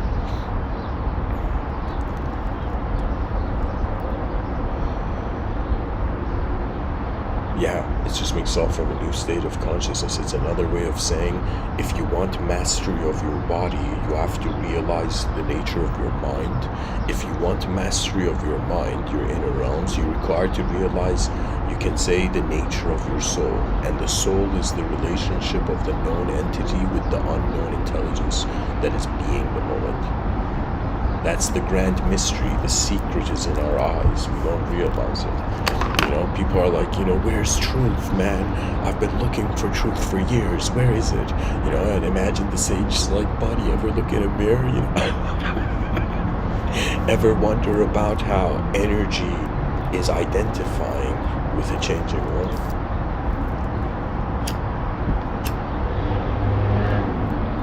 An energetic being, individual consciousness is like a very unique, it's just something weird, you know, that the cosmos is doing.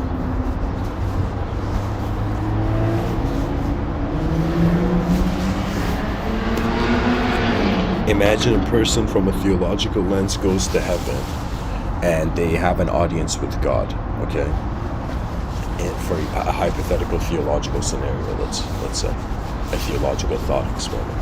So let's say a person went to heaven and God was there and they had a question for God, and God's like, okay, what's the question?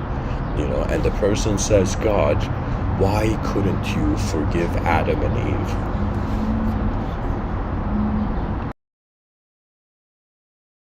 Why couldn't you have been merciful before? Why couldn't you have been merciful to, you know, the first human being? The first human beings. That means it's as if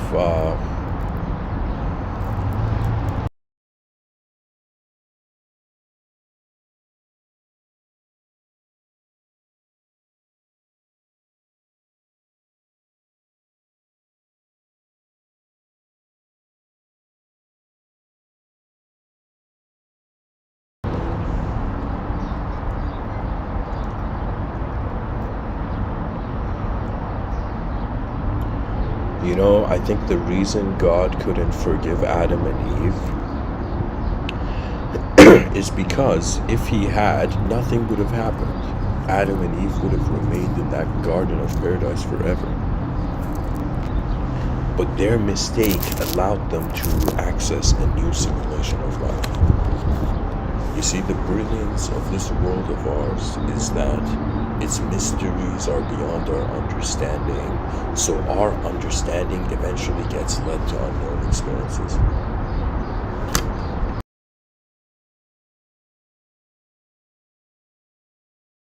Or I should say, it leads to the source of how what is looking out through your eyes is actually an unknown experiencer of being. It's like the universe is being a human in a way where we can't tell if it's, the universe is alive or the human is alive. Is the human life, a echo of the universal life, or is there something, when I look at nature, I know that there's so many different types of worlds for so many different creatures. Pretty much this is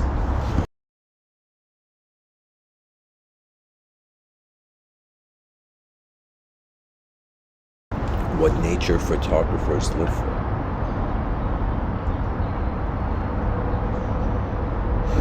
The discovery of the present,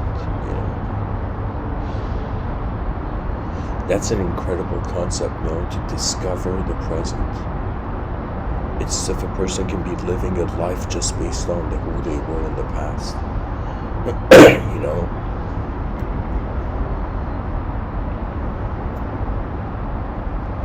Greatness is a divine signal. It has to be. It's the, beyond the summit.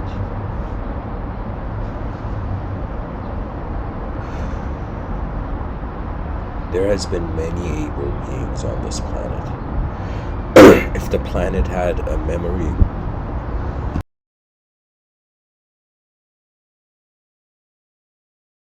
or we considered Rupert Sheldrake's morphic fields,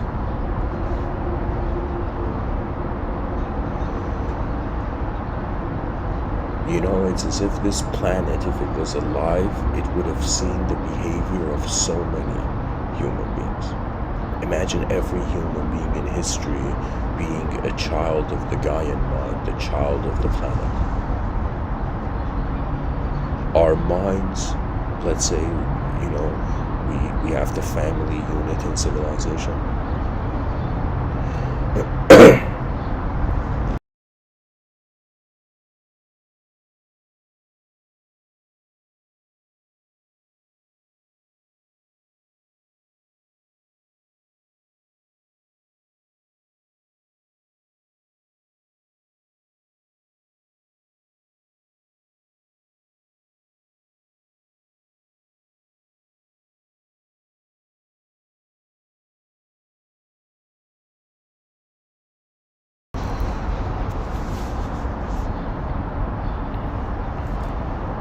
It's as if before the past can tell us to do anything,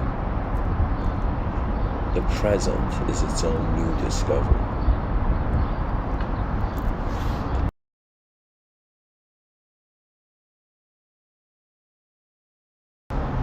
Just like someone, let's say, hearing, the sound of those old school boat engines that you had to kind of wind up, like pull the rope. Imagine you hearing the sound of an engine, or even, let's say, the sound of an engine of a car, and a person realizing their memories, their past is also similar to this. It's like it's like engine noise. Memory is like a biochemical mechanism's engine noise.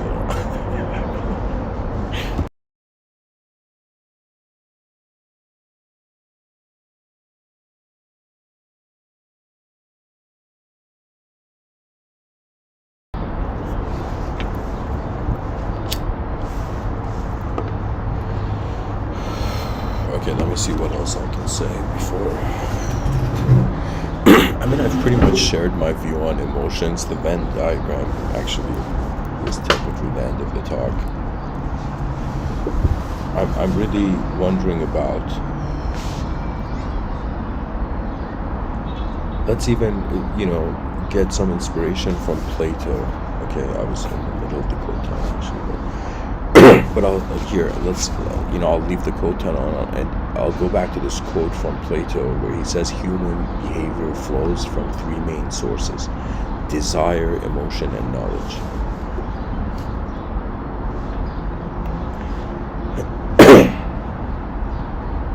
Excuse me.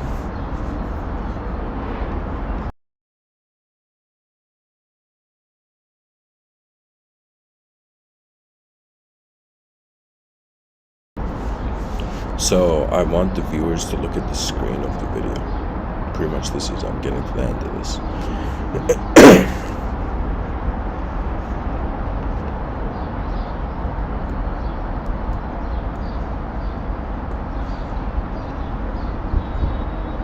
Okay. So,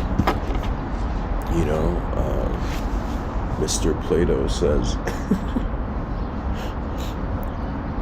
human behavior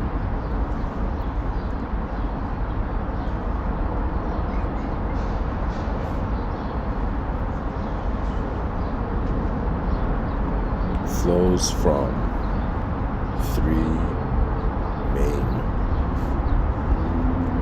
sources.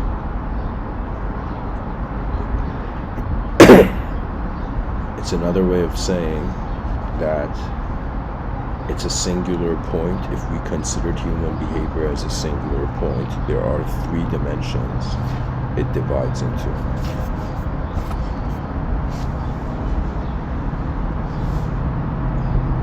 Guys, this concept of the trio is so important. The mind is entertaining three dimensions. The body can only be understood in a manner of speech through two dimensions. The body is in a dualistic. The body is duality incarnate. But anyways, so human behavior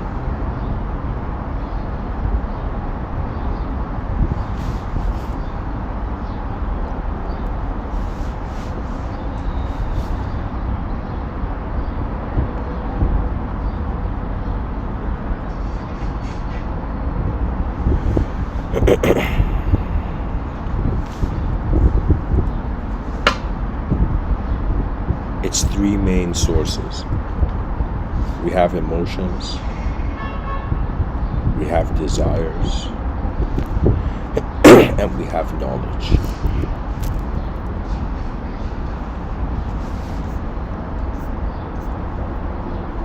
Guys, I gotta change this pen. This is okay. This is better. Yeah.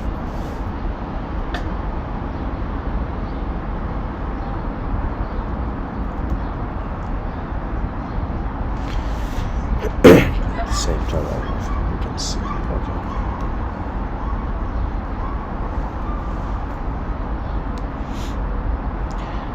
So, three main flows to human behavior. Desires, that comes to the past.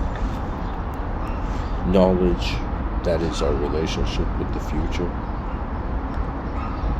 Emotions, our relationship with the present. We can say, in some sense, the past is the explanation of the body, the mystery of the mind. The present is the explanation of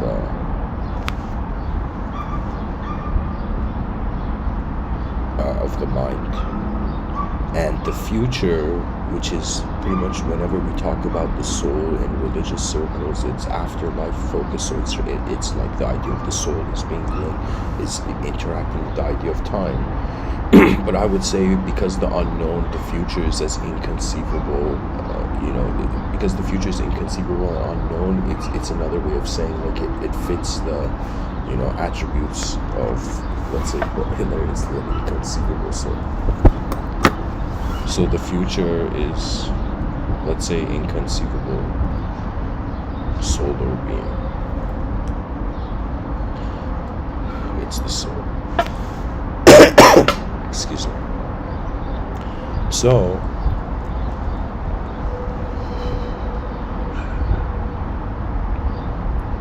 Buddha gave a strategy to desires. Okay. if human behavior has three sources, let's say we want to understand, like, this is the beautiful thing about the concept of purity, which is another way of saying the remembrance of one's original nature.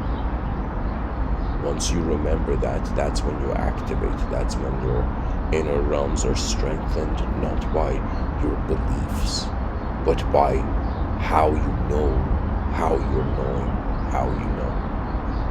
I don't know how else to say it. It's another way of saying, like, how you're being present as a being.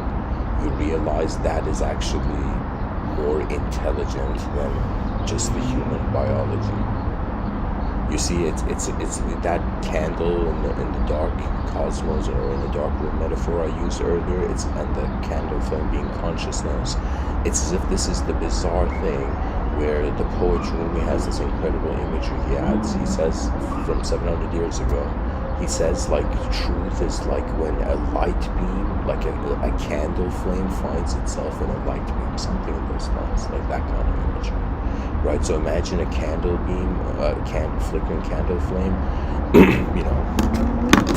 in sunlight, right, direct sunlight.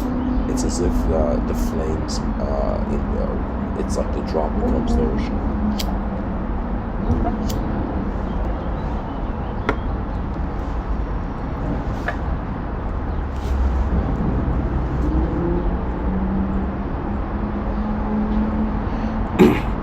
I would say the Buddha, let me go back to this, the Buddha solved the problem, like the Buddhism is a strategy towards the dimension of desires. When it comes to knowledge, the future, and the soul, I would say just the archetype of the explorer, era of universal explorers. This is the epitome of the educational system. This is the greatest thing the educational system can produce. A human being that is fascinated by novelty and all the efficient ways of modes of life that are just waiting in the collective unconscious for conscious beings to activate. Who was it, Carl Jung, where he says, unless you make the unconscious conscious, it will direct your life and you will call it fate. That means that the purpose of the mind is endless exploration and discovery. The mind is like, as long as the body has energy, the mind is like an eagle that's flying higher and higher into the sky to see the whole forest. It wants to see all variables and all the ways. It's as if, imagine, rather than the person being like, but I remember what I ate yesterday, I forget what I'm eating now. Let's say their mind is just limited to, or let's say their mind is just moving in a way where it's one image at a time. When I say the eagle flies higher into the sky, it's another way of saying from your unknown presence, you get to view how your known personality, which is the dimension of the mind, becomes the sort of inanimate movement of body. It's another way of saying a dimension of, it's like a force, where this force, we are honestly like a portal where some force from behind our eyes is moving in front of our eyes. Okay? If we really wanted to get metaphysically technical,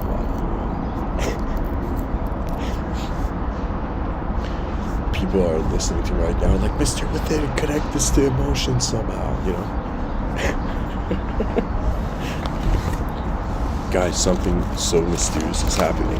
Right now it says there's 0 viewers, but there's people writing in the chat section. It's like, this is a suggestion of parallel universes that exist, guys. The strategy to the present, I would say, as a sort of finalization point on emotion, I've wondered about this, and believe it or not, I've come up with this notion, and I could be wrong, I could be a fool, I don't know, or maybe this is, potentially ingenious, I don't know, but my approach really, guys, has been to the moment I realized I'm being a mind, not just a body, right?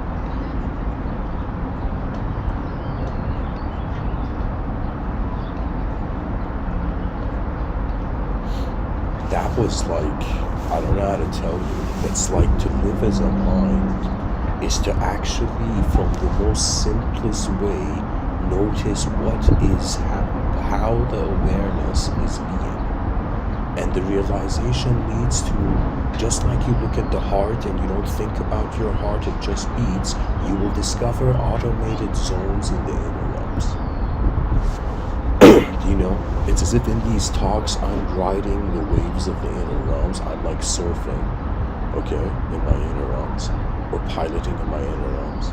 And it's as if the reason I can do it is because I found a wave, I found a rhythm, I found something that I felt transformed my belief system on all belief systems.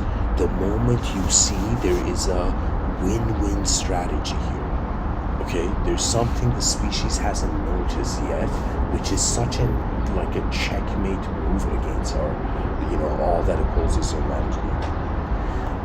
You know what I'm trying to tell you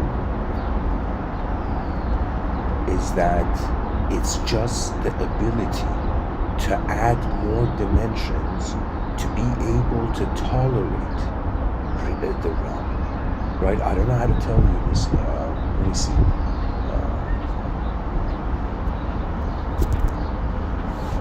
If somebody was like in a few chess moves, how do you build an advanced civilization? Let's say there was a designer, and let's say, you know, all the leaders of the nations went to this designer, and they're like, hey, simple designer, you know, hey, you know, hey designer, how would you design the whole world, like civilization again, like in a few steps? Let's say you had like a couple steps to advanced civilization. How would you do it? Now I'm writing a book on this called Civilization 2.0, but now I'm gonna attempt another approach. Okay, what I'm trying to say is that that designer would say, okay, let me look at the chessboard and let me see what chess pieces are placed where, and then I'll tell you how many chess pieces we can build an advanced civilization. So imagine somehow the chessboard was analyzed enough and the person knew where all the pieces were, and so now came in some sense, all right, which pieces need to move. And so the idea is pretty much just think of it as in like kings going to war, like kingdoms back in the day going to war. Each kingdom knows that they have to, in some sense, completely get rid of the opposing force.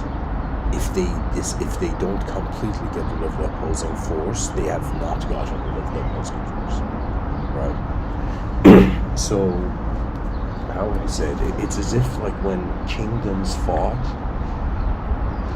each kingdom had a spirit for its own continuity, and the stronger spirit won. That's pretty much it.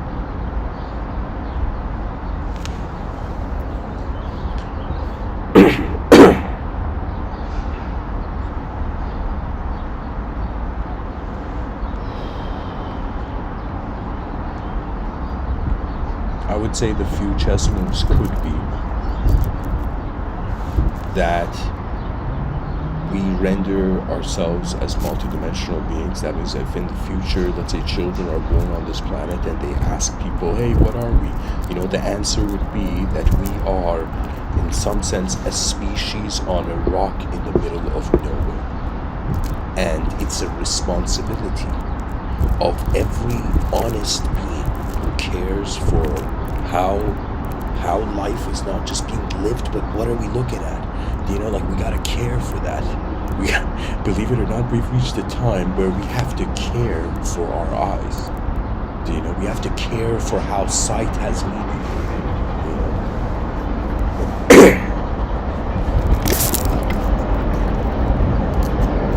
know? Ignorance is always too easy to even consider. Failure is like a waste of space where all the time the person was like suffering emotionally because of their failure. They could have been building something. You know, life is a creative activity, guys, and we have ignored this. The species is acting repetitive AF. You know, like You know, it's like they say history repeats itself. You know why? Because people are not trying to look at the world from new angles. They're content with just how, like, you know, in the 6th century people looked at the world. It's like, you kidding me? Our ancestors would freak out if they realized we're trying to live like them. Like, what does that even mean? You know, it's like, why did the genetics continue? Right? All human beings, if somehow, this is kind of like my Christmas wish, you know. This is kind of like, you know, I would say, even though I consider, you know, the source of my attention not to be like temporary, but I'm saying, if I, okay, let's say for a birthday wish, my wish would in some sense be, if I could wake up one day and suddenly realize everybody on the planet, everybody,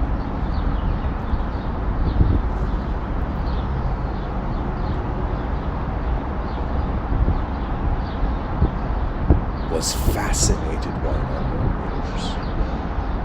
And the greatest explorers in history would be, it's as if, it's like, if somebody told like, here's the thing, if somebody said, Mr. Within, what's the purpose of biological evolution, I would say to become an explorer of the unknown until we can comfortably be it. Not everybody can comfortably be an unknown being, right? For me, I wouldn't even say I have moments where I feel like I'm an unknown being. There's no content. You know, it's pretty much like emptiness. It's like sight and emptiness. It's like emptiness is seeing itself. And so it's as if emptiness has no content, right? If the mind is not an object, how can we even judge the mind? You know? It's like, how can we find a visible formula for something that is invisible, right? Invisible doesn't mean it doesn't exist. It means you can't see it exists.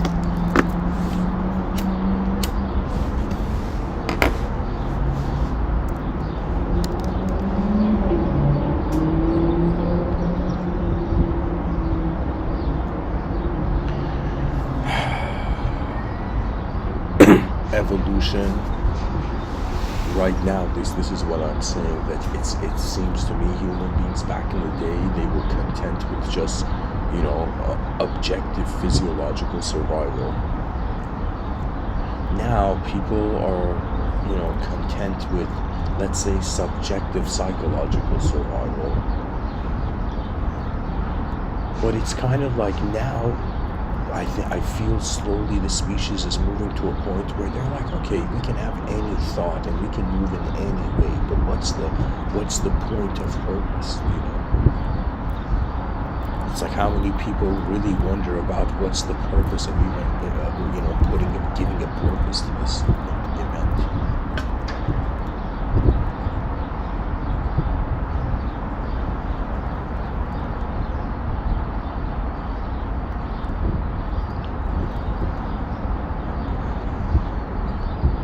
An object became a subject. A subject, notice it's not just a subject. Emotions are the result of that. Emotions is when, you know, one edge of your mind is on the unknown and the other edge of it is known, and so a sense of self that is just, let's say, open its eyes somewhere in the middle of the spectrum is wondering about the absolutes. And believe it or not, you know, emotions must be treated as like for example, I say language is a technology. In other talks I've said people should treat language and communication as like an Iron Man suit. The ego, the personality, that's an Iron Man suit. Okay, it's a subject suit. Okay.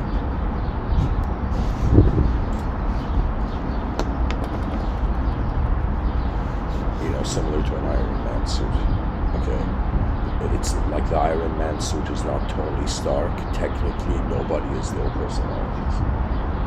You know, and what is within the person is, and I would say it's so bizarre. It's like an unknown attributeless witnessing force that, because it has considered itself as a causal origin to the moment, it cannot see anything else other than itself as the source of meaning.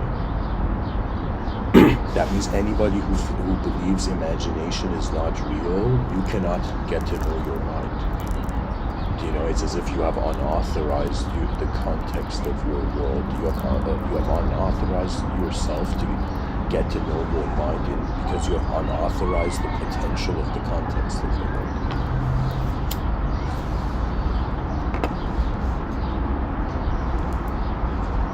You know, where the body has a journey of like 100 years. Okay, let's say the mind is like an eternal. Let's say the mind is infinite, an infinite quality of universal sector of the cosmos. It's an infinite cosmic quality of intelligence of the whole thing, right? So the mind is never dying. The mind can't. I mean, I say it mind, but in some sense, technically, it's like the soul. Okay, if the body was an Iron Man suit for the mind, and if the mind was an Iron Man suit for the soul, it's like technically the soul is moving all the Iron Man suits. You know, and I'm saying when a human being establishes an unknown contact with their own intelligence, right? Like there's this view that we think, for example, aliens are outside. I don't know who it was. I think it was Terence McKenna, right?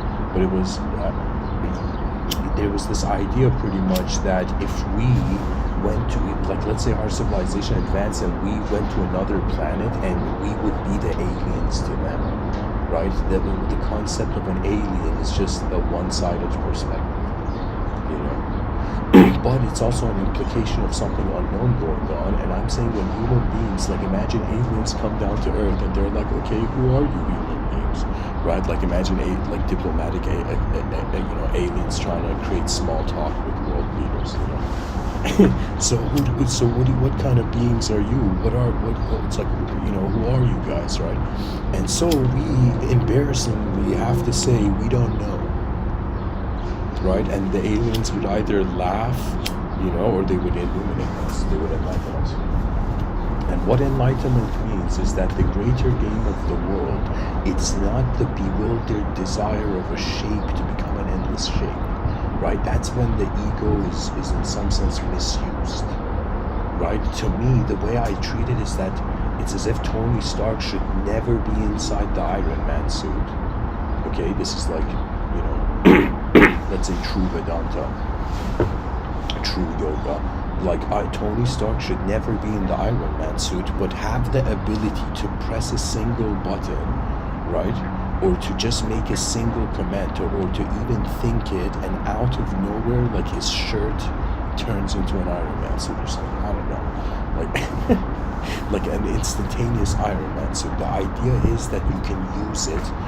It's like when you know you're capable, you can use something, right? Like all those people. Let's say the difference between a good driver and a bad driver is that the good driver has accepted that it's like, if one drives well, there is no mistakes. You know, it's kind of like, how would I tell you? It's more like after some point it becomes so second nature that it's hilarious. You know, it's as if like the same way a human being drives a vehicle, the same way the personality animates as a character in the story. Like there's something looking out through our eyes that we don't know.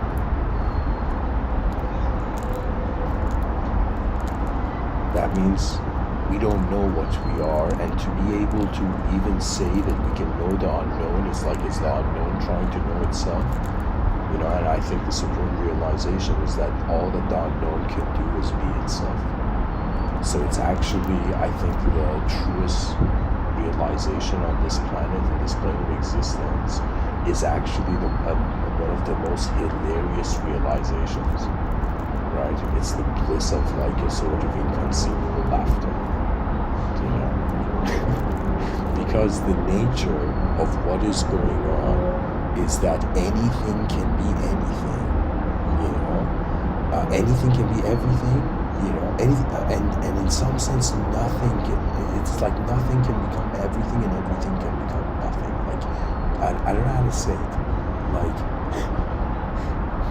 The nature of this world is pretty much like the human being open its eyes and be like, hey planet, what the hell are you doing today? You know? Like the person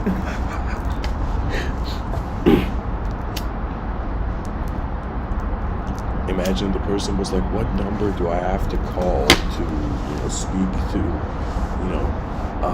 the planet and see how the planet is doing?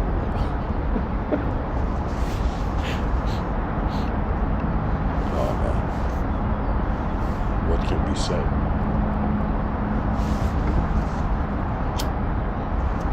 The Buddha was like, go to the source of suffering. The nature of explorers is that they are fearless towards infinity, but they also realize that because the nature of the mind is space-like, it's like more than what's happening in space, we are also being in space. True contentment of using your mind comes when you realize the mind and space are the same. And it's another way of saying the background of who you see yourself behind your eyes and the background of who you see yourself in front of your eyes is the same. It's as if life and death is like, it's like the first quadrant of, let's say, a 4-quadrant universe.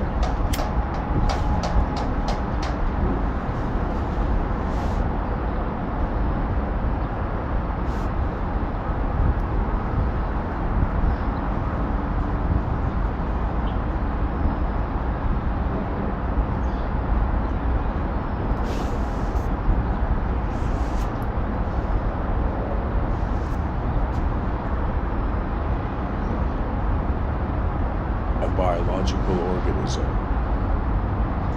journey towards being a psychological structure and endlessly updating psychological structure. Now, from the psychological structure, there comes entitlement to the emotions. It's this strange scenario where, let's say, somebody says emotions exist, but then you say, who does it exist for?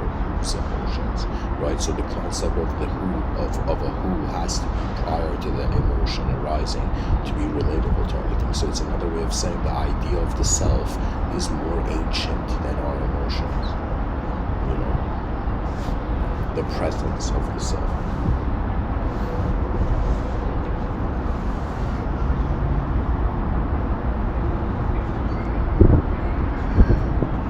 And so, I'm going back to this quote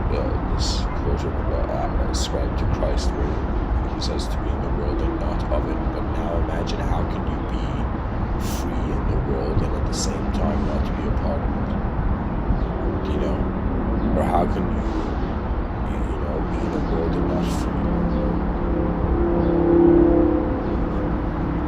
To me, imagine like there's a crowd of people and somebody says, I believe in freedom. And it's like the next question would be, it's like, how do you define freedom? Questions are endless, right? Questions open worlds, answers close them. People who go into this mental modality where they just want an answer to something, and then they have an emotion, right? It's as if we need to have patience, or as this fictional character in this Japanese show would say, the meaning of life is to live for those who will discover its meaning one day, right? That means we require a sort of an immortal being's patience to design a system where incredible immortal beings it'll be like Earth in the future is going to be like believe it or not, like a joy park, right? It's going to become something where technology is advanced to such a degree, that the universe no longer has time to be evil or good. It is just endlessly opening up to new dimensions. You know what it is? It's as if like chaos and order was fighting, and then infinity came in the room to break up the fight, but ended up becoming a bridge.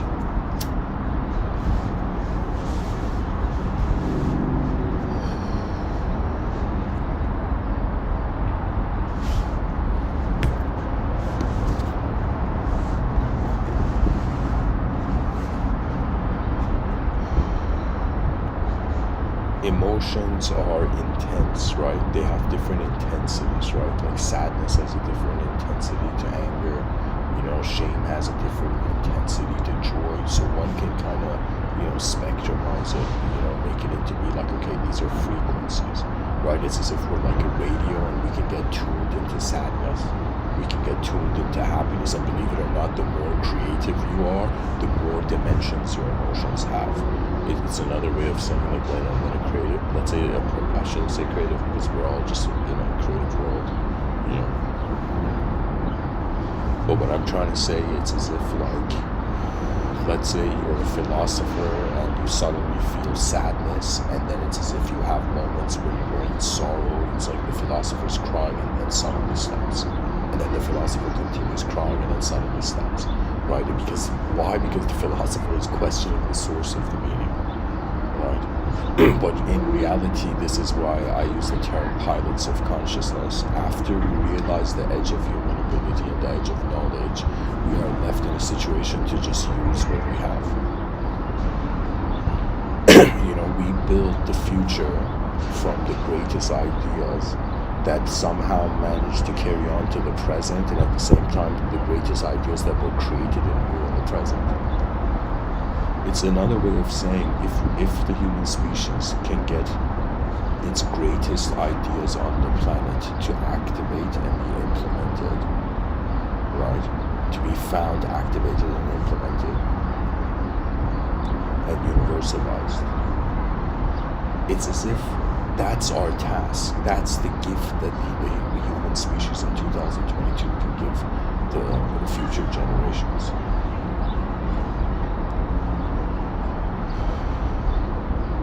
We open the world for eyes that have opened the world. That's the honor of the advanced civilization, because an advanced being wants to know, in order to know that it's advanced, has to implement the advanced. That's really, I would say, a sign of an advanced being, right? For example, you see this in athleticism, right? You see these athletes, you know, surpassing like physical, let's say, human possibility, like human capability. Like it's just showing that how attention has piloted itself to max out that dimension of me.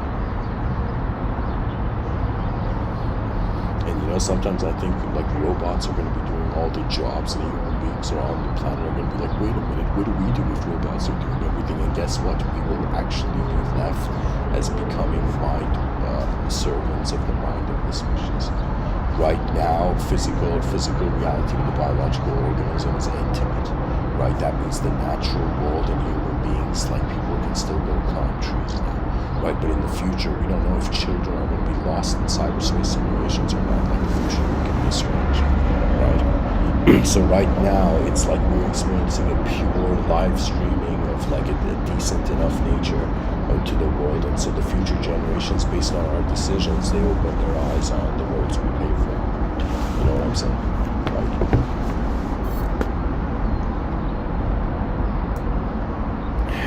Like, we solve the individual mystery and get to the bottom of it, or to the top of it, or beyond it, I don't know. But we solve the mysteries of you know what I'm saying? I just want to see the species attempt its greatest endless effort approach. Imagine, like hypothetically, we knew that in 20 years, like some next level technology is going to be made where every person would just be healed of every, let's say, physical ailment or whatever, right? Imagine we knew that was coming, like at a certain date. Then people would live so obliviously, you know. Or maybe they would, in some sense, you know, imagine, like, it would be another way of saying, imagine, like, in a week, everybody became immortal.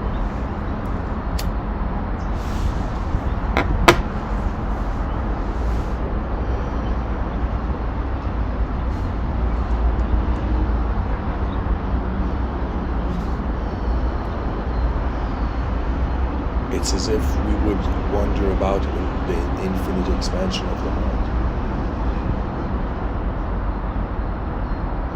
The thing about greatness is that it has a built-in urge of all-encompassing. You know, it's as if a person can't know their true ability unless they truly see it. You know, Right now, we're just creatures. We're just creatures in a world. That's the level. And civility is how we realize there's the mind. To live as a mind means that you are grounded in the presence of the original awareness that starts from the beginning of the day.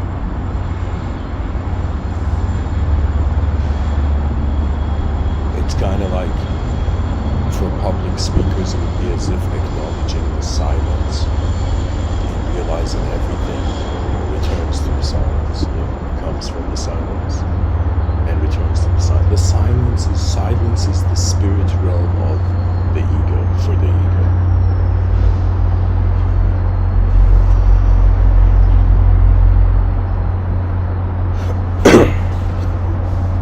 And so we've come to a point where emotions can shift analysis. A person can have the most logical perspective on life and then get emotional and do something illogical. Like, that's the power of emotions. They are instantaneous activators of behavior, right? There's not a time for like pure reason to make a proposition. It's as if like anger is an emotion, or it's just like, rage.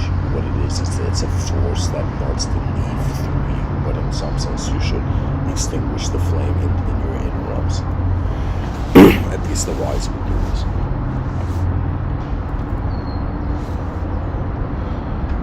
Gurdjieff was known. There's a story about Gurdjieff where, when I think he was 3 years old, his father was about to pass away, and his father says, "Son, I have nothing that I've left behind for you, but all I can give you is this wisdom.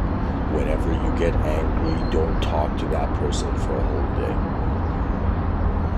Right? That means if you're angry at someone, don't respond ever in an angry way. Just wait one day and then, in some sense, go respond. And this in Gurdjieff's life evidently was like life transforming.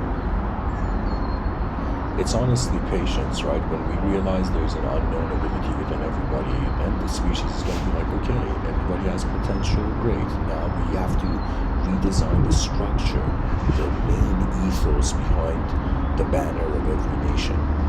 It's as if, to me, an advanced civilization is the wind that is moving all flags of all nations. It's the wind. It's an inconceivable effort of the human mind to just walk towards its most advanced, efficient. And efficient means naturally conscious, right? I'm trying to wonder if it's even possible a future where every archetype of manifest humanized archetype that manifests, how can it live well? It's another way of saying an advanced civilization would, in some sense, assist, for example, androids. It would assist extraterrestrials. It would assist, let's say, clones. It would assist cyborgs. It would assist, conscious AI programs. Do you know what I'm saying? It would assist animals who, with technology, have managed to, communicate through the humanized archetype. You see, we are in a room right now. By the nature of just being this biological, evolutionary creature, we are all in the same room. And now we have to wonder, why are 8 billion unknown eyes, through known bodies being in one known world? Why are we all here? Why has 8 billion question marks appeared on a rock that is a giant exclamation point in the cosmos? It's pretty much the battle of question marks and exclamation points. Imagine, somebody back in the day fighting with a scythe, and somebody, circular scythe, let's say Egyptian scythe or something, right? And then somebody fighting with, I don't know if it's Egyptian or not, but whatever I'm saying. So somebody fighting with a scythe that looks like a question mark, and somebody fighting with a sword that's like an exclamation point, right? It's like the questions are, it's like emotional intensities of confirmation of what the moment means are combating, let's say, the multidimensional ability to observe all multiple dimensions at the same time. That's why I think patience is a virtue. The more patient a person is, the more they get to see before they do anything.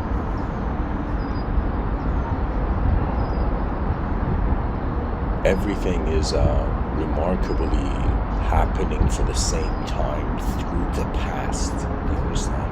Like, it's like the past led to the shape of the present, you know, and the future is the purpose of the present. It's as if, why did the past exist? Oh yeah, for us to be here. And then why do we exist? Oh yeah, for the future to be here. You know, I think to love the future of the species is equivalent to the most ultimate enlightened state of mind on this one. You know, it is a mind that is free to allow advancement in the world to allow efficiency before inefficiency. You know, it's like a choice. Duality is always a choice, right? A person can in any moment be like, oh man, I hate this moment. Oh man, I love this moment. You see what I'm saying? Like it's a choice. It's an attitude.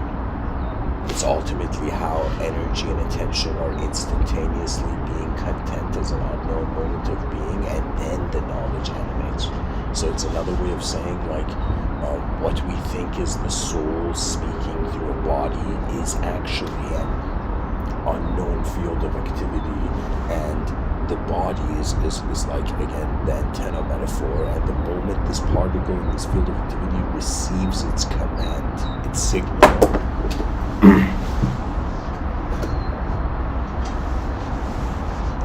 then in some sense it's like it knows as the field. It's like the mind is a field, the body is a particle in it, the soul is the realization of the field beyond the particle. At least for now, for like, let's say this earthly plane. You know, to me, civilization, really the advanced communicators and the pilots of consciousness. The advanced communicators are like the cabin crew here to take care of the inner, if an advanced civilization was a spaceship, if civilization was a spaceship, it's like the crew members, the advanced communicators are like the cabin crew inside the spaceship, right? Assisting the people inside the spaceship, and in some sense the pilots of consciousness would be in some sense those caring for the purpose of outside of the spaceship. You see? It's as if it's not enough that we're all on a boat. It's as if, where's this boat going? You know, where is civilization heading? What is the role of us being intelligent to even notice that there's civilization? Like, why has the idea of a collective human effort, you know, led to the fascination of an incredible unknown potential of human beings to do something never done before?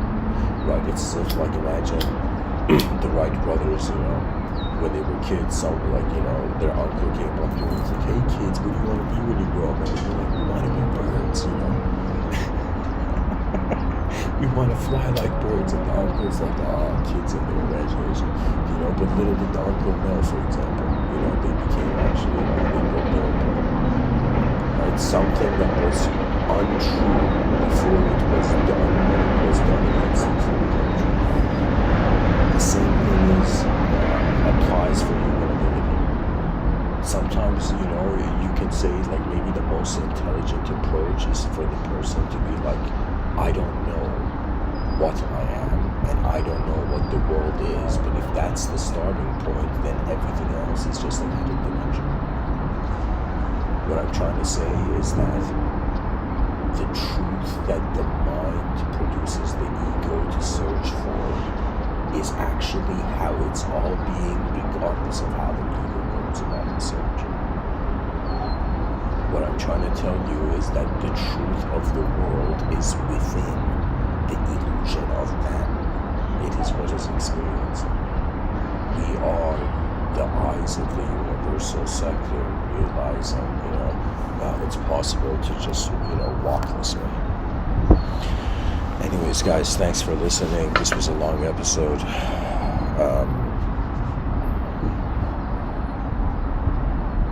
I'll share more briefings in the Cyber City. Yeah.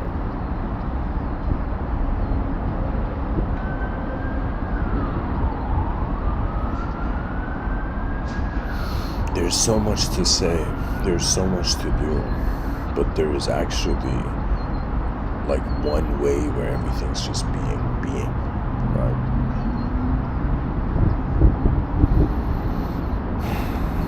it's all being, regardless of what we do. If we identify as space, there's no death and nothing can ever happen.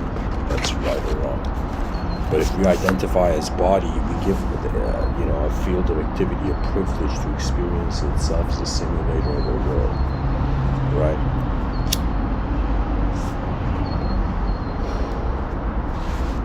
To me, every human being, I feel like poetically, it's like there's this view of the soul entering the body. So similarly, I find it's another way of saying the importance of universal command. You see, what the mystery of the soul is not how the soul looks like, but it's in some sense why there is even intelligence here. From this preliminary this primordial, it's a primordial question, guys. But anyways, thanks for listening, and